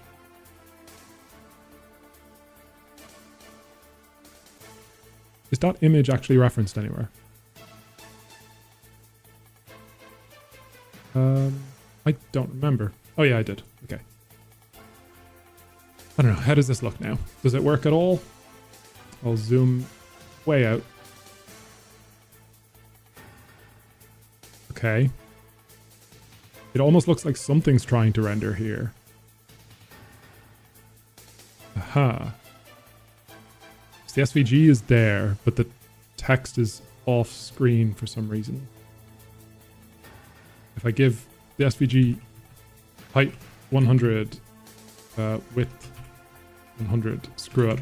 What happens then?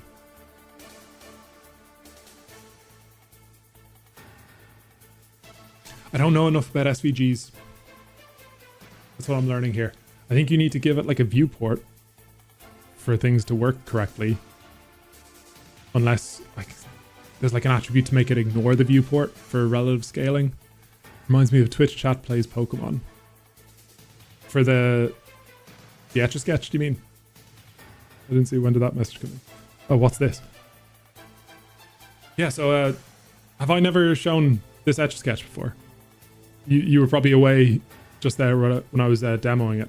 So one of the first things I built here live on stream was, get rid of this, was this Etch-a-Sketch thing. Etch-a-Sketch. They're right down, right up. Yeah. So I built this Etch-a-Sketch thing, and this is using a hook in my library called use Twitch chat that's powering all of this. So I just say, follow the LocalBoast channel, and now it's listening to Twitch chat. This website, there's no server involved or anything here. It's just my browser is just listening to Twitch chat. Yep. And now you are drawing a line on my screen. This was one of the first things I built, and I put like a few days of work into it, and then wanted to go off and build something else. And so this is just sort of sitting here on my website, hard to find, and very imperfect. But it's it's just like a fun little thing. The idea was that you would say, like, I don't know, if I go to the bathroom or something, if I'm like away for a few minutes walking the dog, that I could like leave this open, or even anyone could leave this open, because it doesn't just work on my Twitch chat. It works on, whatever channel you wanted to listen to. So anyone could, in theory, go to this website, open this up, and let their chat play around. But yeah, it's not very customizable right now anyway, because I suppose I was gonna add the ability to move the starting position, but I never got around to that. The one thing I can customize is I can change the multiplier, so like I can make the line be a lot more extreme. I think this works. Is it per line, or can you stack them in one message?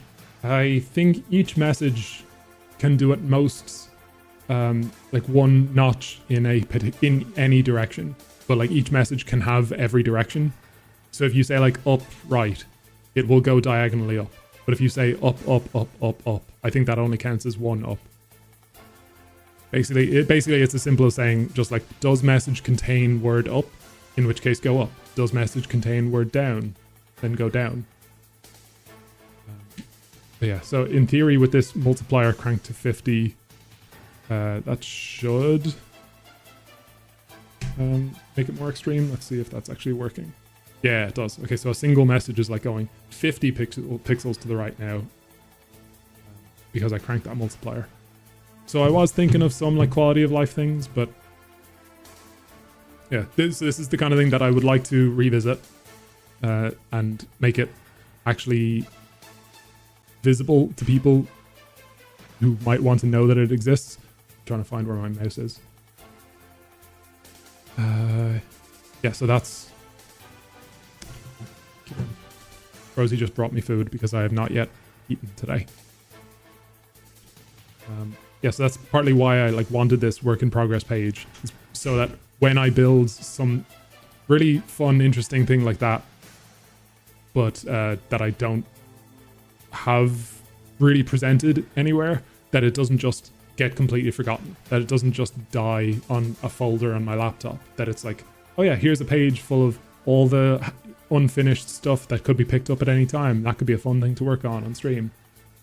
So that's kind of why I'm building this display of these at all.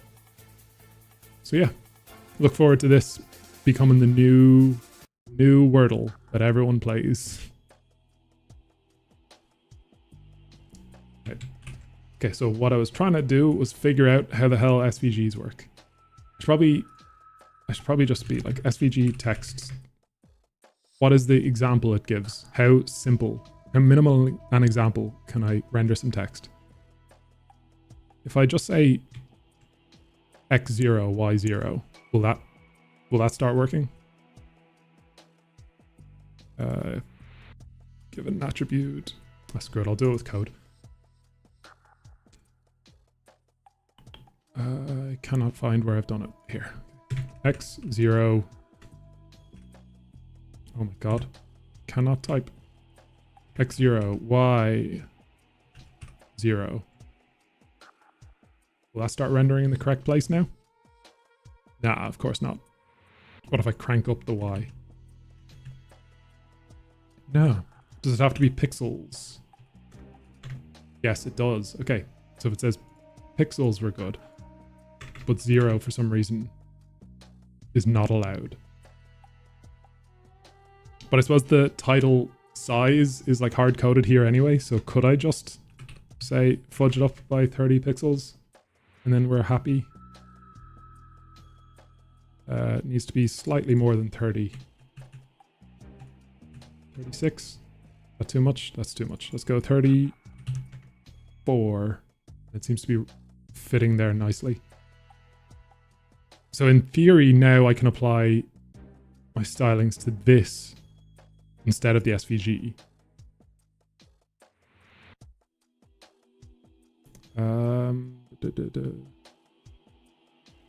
Where was I doing that? So title.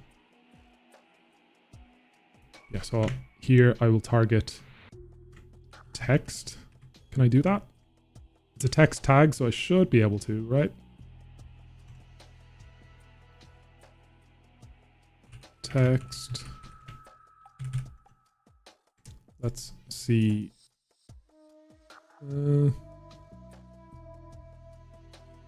Okay, so it's getting these things applied. It doesn't seem to be working at all. Yeah, there's no styling getting applied here. Oh my god.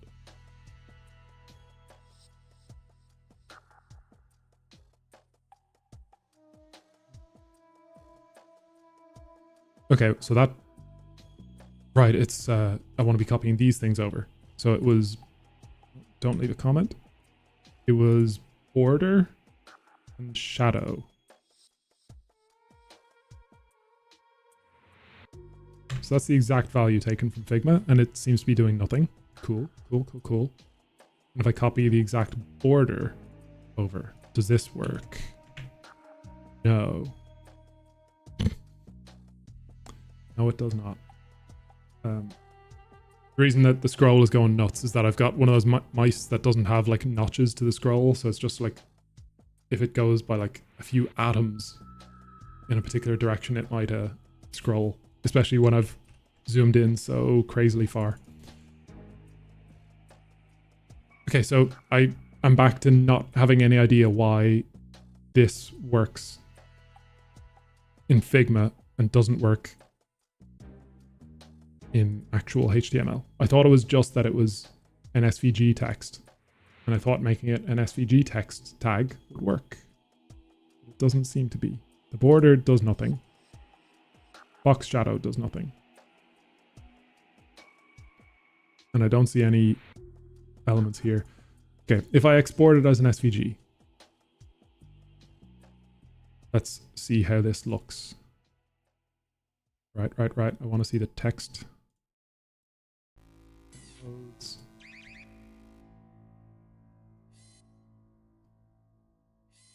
Oh, Jesus. Okay, so I don't want the path. Please go away. Ah, it's really gone and done it, hasn't it? So it's not even real text. It's not like a text tag. It's a fucking exporting path for each character. Why would it do that? Why would it not just export it as text? So basically what I'm saying is that in Figma, they seem to be able to style each of these characters because each of the characters isn't being treated as text on the screen. It's being treated as like a mathematically calculated curve, an SVG. So I have no idea why, because it's like showing as text here. I wonder, is there a way to export it as outline text? Don't know why. Yeah, this might just be a massive failure. Let's see. I'm just gonna turn to Google. Box shadow inside text. Inner text shadow. Using the before and after pseudo elements. They are always amazingly good at getting you out of problems.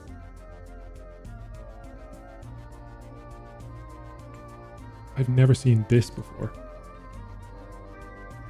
So they're using attribute function. CSS attribute.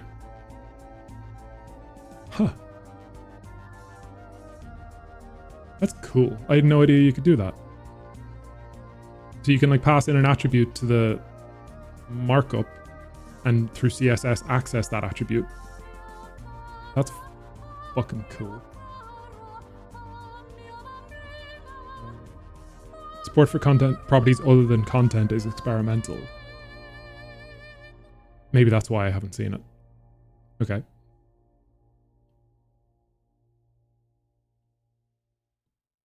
Does this demo still work? Seems to.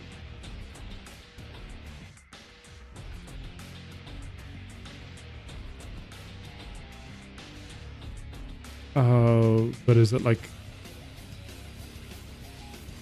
Is it not something that you can just apply any style to? It's...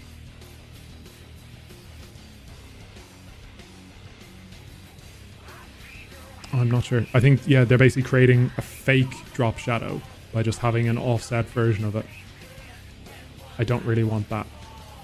I don't want that at all, because that I can't use that to replicate this. Text shadow? Why is that the first I'm hearing of this? Holy shit. Is this a thing? Can I use it on a CSS text? Text shadow. What is the example? 2 pixels, 2 pixels, 2 pixels back. Huh. Okay. So that gives me an outer shadow. What I really need is an inner shadow. Maybe it allows for that. Text shadow. Come on, W3 schools.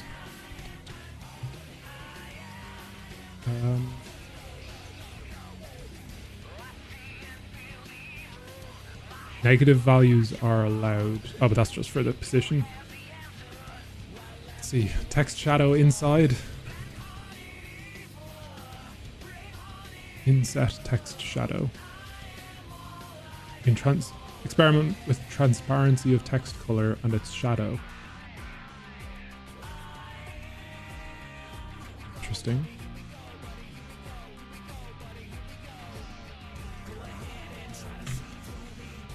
Is that just broken? Oh, I did not copy the attributes.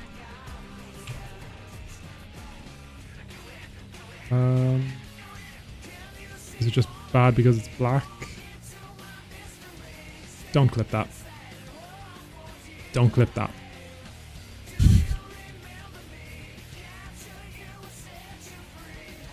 If I say fill is transparent, so it's still got way too many box shadows. Let's see. Text shadow.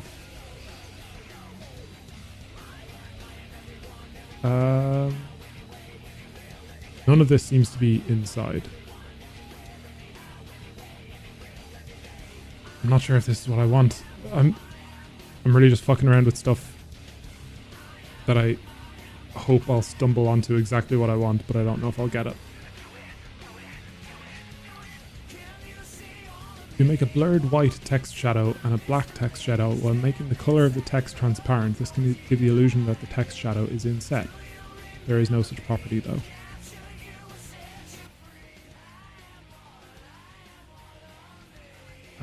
I really wish these things would be like have like a little picture next to them so I can see if it's what I want rather than copying it over and being disappointed every time.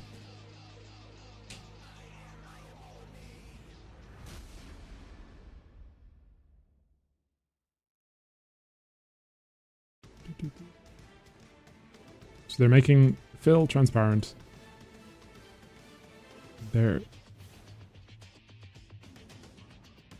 Are they clipping one with the other? Can I run this? Oh shit. That's exactly what I was asking for, is being able to run stuff.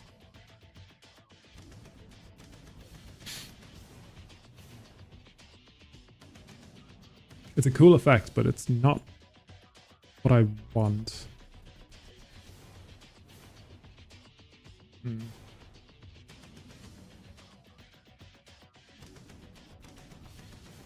Yeah, this might be one of those things where at a certain point I need to just walk away.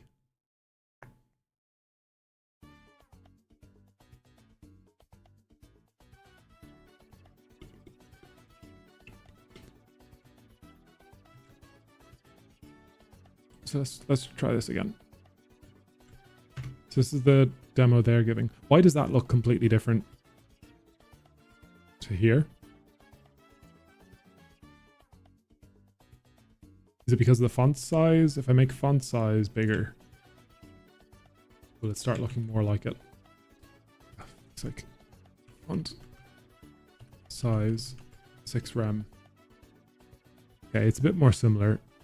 How come their demo is red?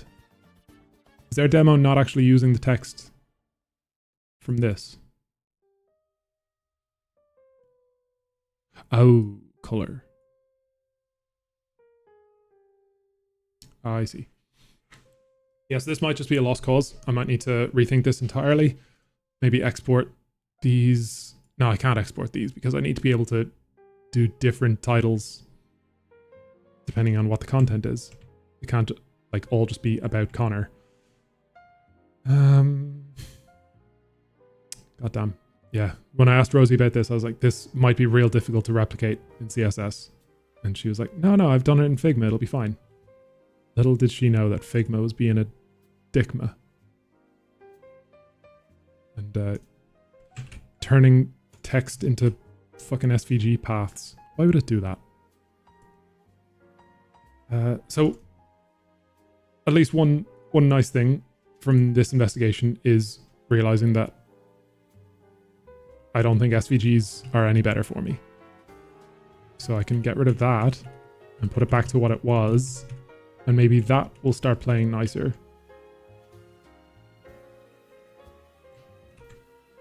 Because this at least almost felt correct.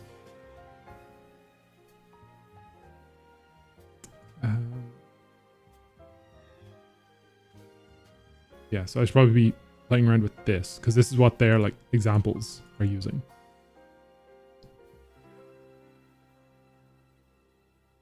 WebKit text stroke outer.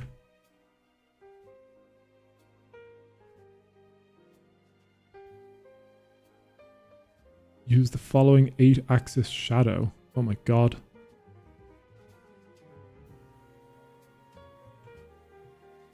This is a Sass mix-in. It's kind of cool. Gives a very smooth stroke. I suppose if I'm using Sass, I might as well use their mix-in. Let's see how this goes. So I think a mix-in is just a little function that allows me to generate these things more handily. So where do I actually want this? Yeah, I'm not applying text shadow anywhere, right?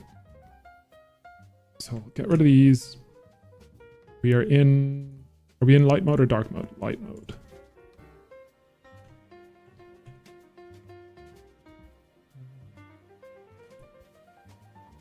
How does that work?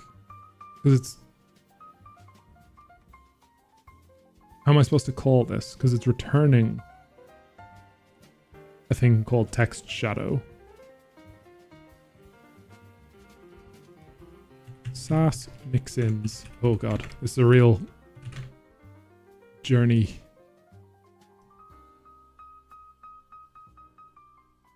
Mix-in reset list. And then where is that being called? Include reset list. No. So yeah, if it's got arguments, how do I call it? Include. Sweet. Okay, so here I should be able to include stroke. Give it the correct color. This of 2 pixels. Let's see, does this even kind of work? Expected new line. What? Right, okay, so that's SCSS, I guess. SCSS, I think, has the benefits of Sass, but still needs things like semicolons and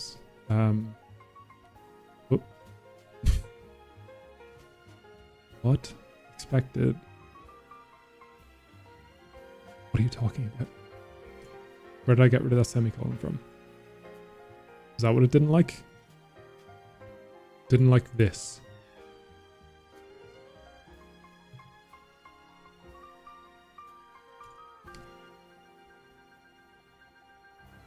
So this is the Sass documentation. So they must... No, but this is using angle brackets. Is it this? Is it not like this?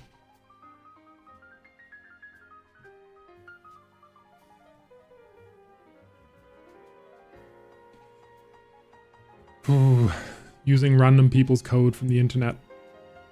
It's what I want other people to do for me, but I hate using theirs. Because it just doesn't work. Is it the new line nature to it? If I get rid of all these new lines and bullshit tabs. What am I doing? There. I don't know. Is that at all valid? Semicolons aren't allowed in indented syntax. Okay, That's at least an error I understand. Still. Okay. That's another line I copied. It's not my own line. Lined. Lined. Oh, I just can't speak. Hey. No errors. So it's generating a stroke. It looks horrible. It looks horrible. We've got progress. Is this...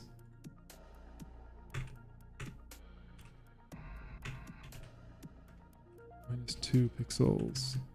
I wish I knew what any of these numbers did.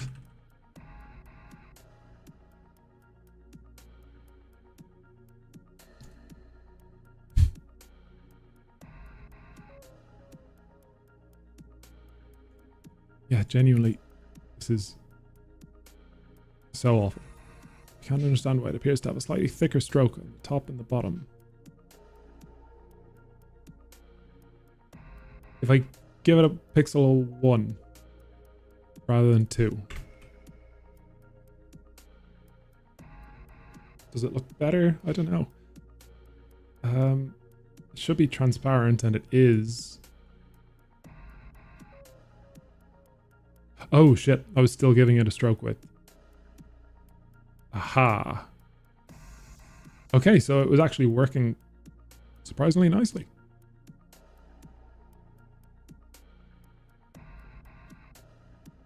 Good for this guy. Not this guy as in me. This guy is in this guy. Give you a thumbs up. It wants to be 2 pixels though. So let's see. WebKit stroke color. Comment that out. So yeah, I'm happy to stick with him.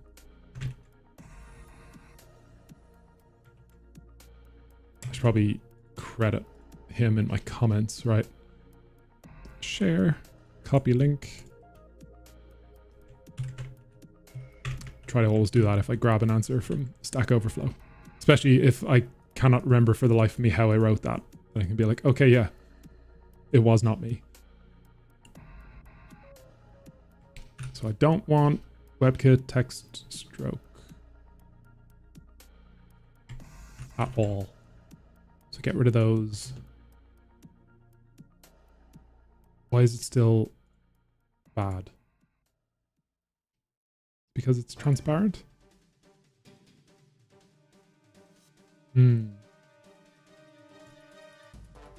Okay, so transparency is still a problem.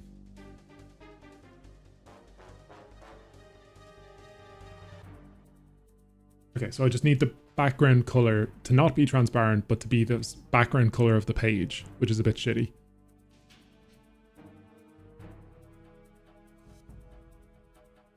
Title. Let's try this. Background, or no, color is this. Title color will be you. Okay. This is still really jagged. Why the fuck? Does it just not look good with 2 pixel? Have to be 1. Yeah, it looks fine with 1 pixel. Do you know what? Maybe if I keep the actual WebKit stroke width at 1 pixel and that goes inside, and then this has a pixel on the outside, maybe that's the best way to have it. Let's try it.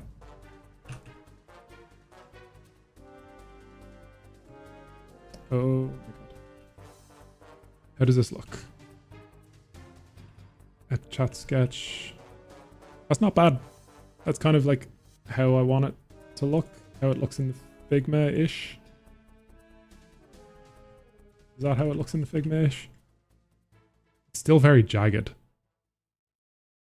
But I suppose that is like blown up massively. Yeah, so I'm comparing like an SVG that can be blown up infinitely to a 2 pixel curve that would never be anywhere near this big. So I'm probably being overly pessimistic. Oh, silly me, of course, also. This should be all caps. And I'm going to eat my words, and I'm going to do the thing. I'm going to make it text style. No. CSS text upcase. Text transform upcase.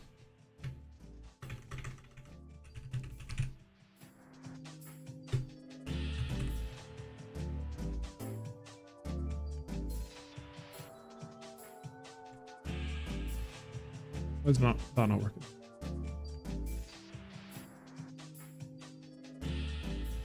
Text transform is not a valid property. Capitalize? Nope. Uppercase.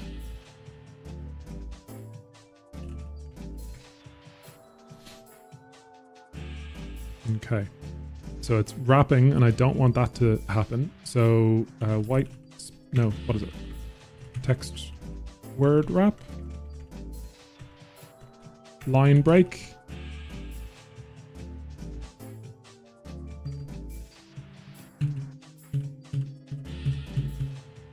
What is it?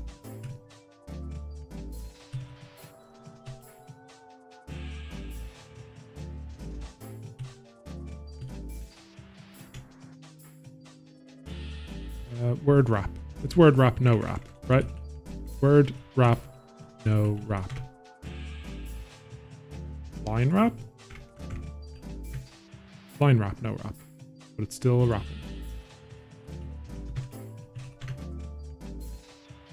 White space, no wrap. I knew I went to type white space. And I was like, why would it be white space? That doesn't make any sense. But I guess that's the name of the attribute. Attribute? Attribute. Sticking with it.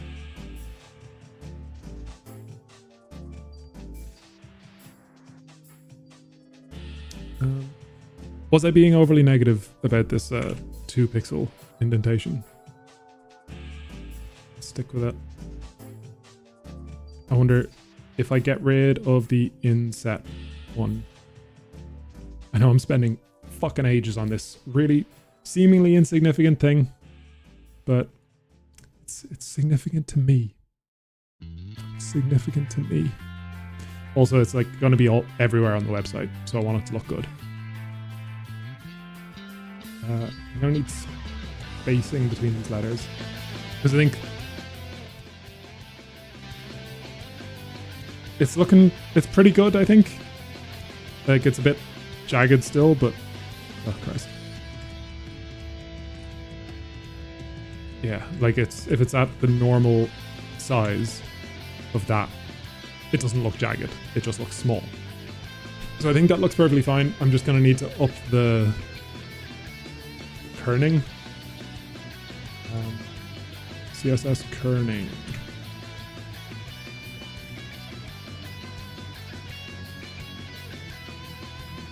Oh, okay. So that's just the thing that's different from what I meant. Letter spacing.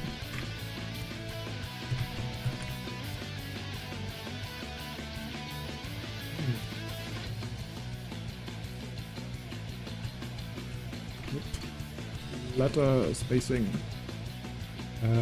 2 pixels? 3 pixels. Does that look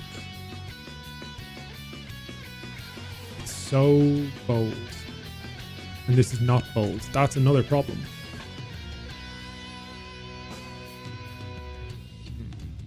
So instead of, yeah, I should do that over here. I should make this strong.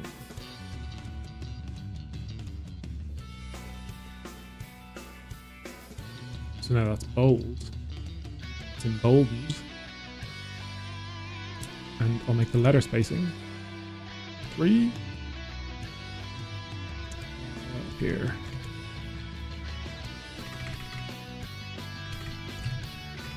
Spacing 3 pixels. This is the thing that I didn't want, I think.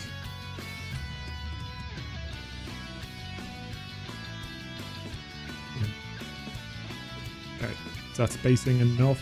Probably needs just a smidge more.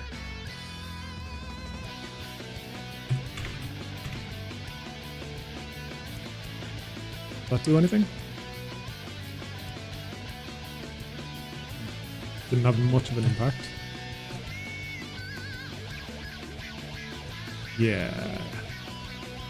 Down. There we go. Perfect. We still need to figure out the shadow. Shadow just was not working. I will not rest until I figure that out. Do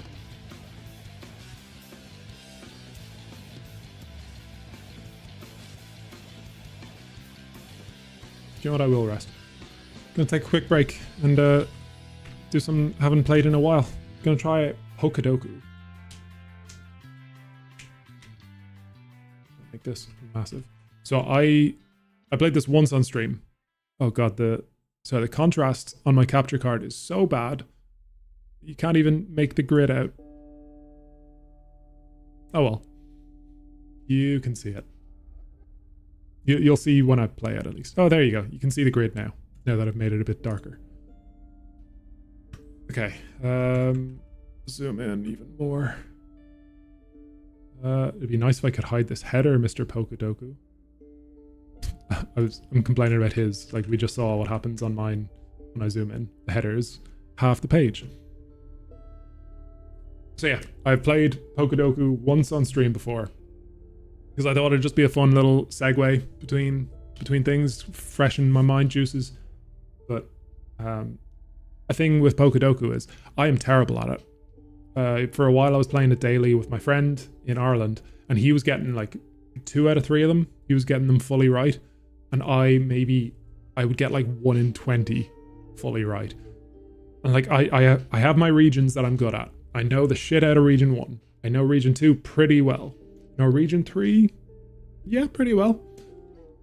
It's just logarithmic from there on. And the newer generations, it's like I know the box legendary, and that's it. So that's what, and I think they are aware that people find the newer generations harder, and also the bullshit things like, sorry, distracted the music. The bullshit things like what is normal type, or what's normal mixed with something else, where like it's not intuitive, and they know that they're not intuitive, so they always stick that shit onto these. But today we're gonna ace this together, and by ace it I mean maybe we'll get 3 panels. Okay, so first an evolution line, that should be pretty easy. Sinnoh, I think that should be pretty good. Gen 4, I know my way around a Gen 4. Can learn Shadow Ball, basically is Ghost. That's what that means to me. And we've got a Ghost category here, so whew. Ghost, Fire, Steel. Okay. Not bad. Basically, for this one, I'm imagining we want Ghost, Fire, which I can think of 1, maybe 2. Chandelure, Sea Ghost, and I want to say Banette has fire. It has like fire in its icon, but I'm not sure if it's actually part fire. So let's just see. Chandelure. I hate this. They started doing this not long ago, where like after you choose something, it says, "Are you sure?" And it really makes me full of dread.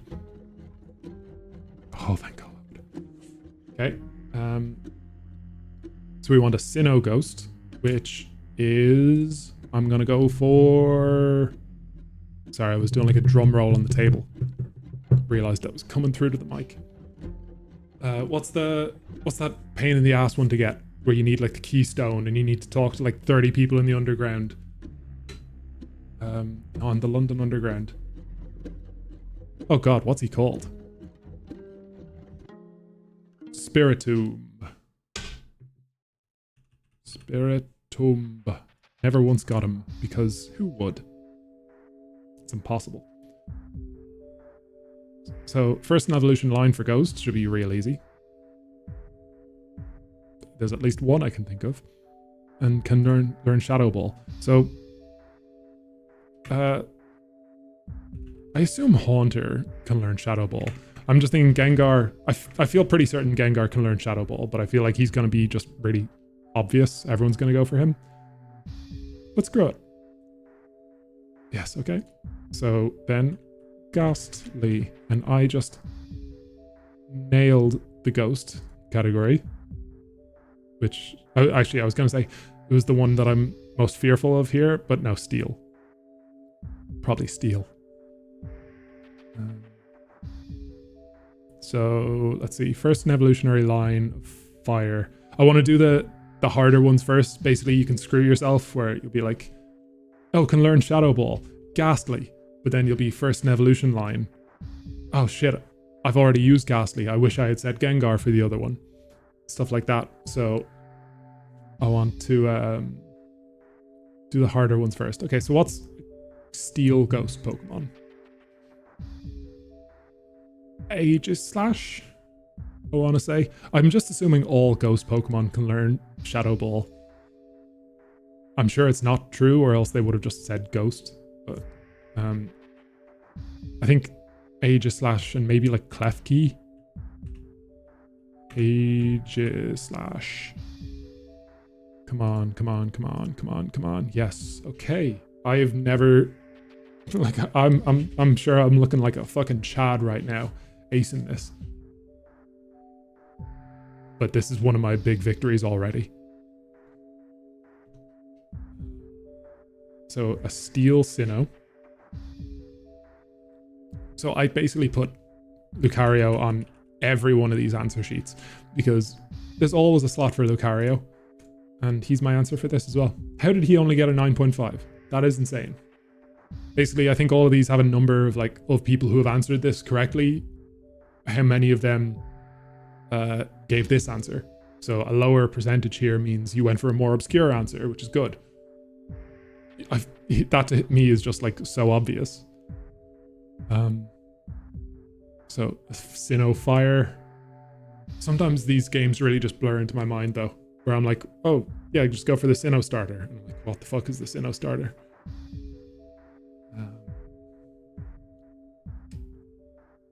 What is the Sinnoh starter? What game is Sinnoh? Is it so it's not Torchic. Let's go through them. Let's go through them in order. You got Charmander. Never forget Charmander. He's a hard one. You got Charmander, you got Cyndaquil, you got Torchic. Then the monkey. The monkey.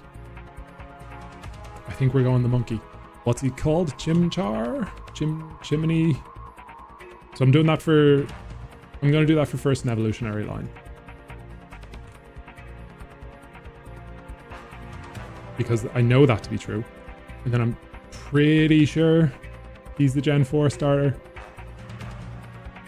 But I could genuinely be wrong about that. What does he evolve into? Infernape. Well, Monferno is probably the more obscure answer. So let's go for that. Okay. And then Steel first an evolutionary line. Shouldn't be hard, right? Riolu?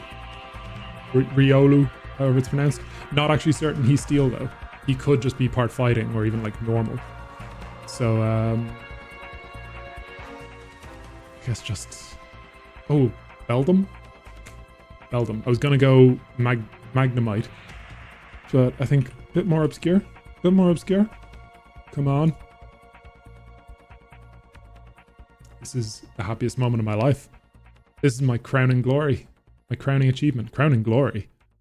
It's not a phrase. Is that a phrase?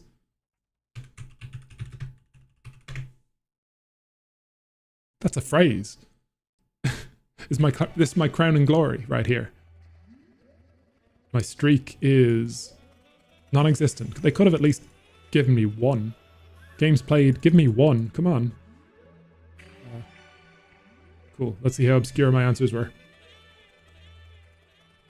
Ooh, Meltan would have been a good steal. Aron. Beldum is pretty obscure. There's a lot more. So what are some of my worst answers? Sorry. 1 second, I'm being spoken to in the real world. Bear with me.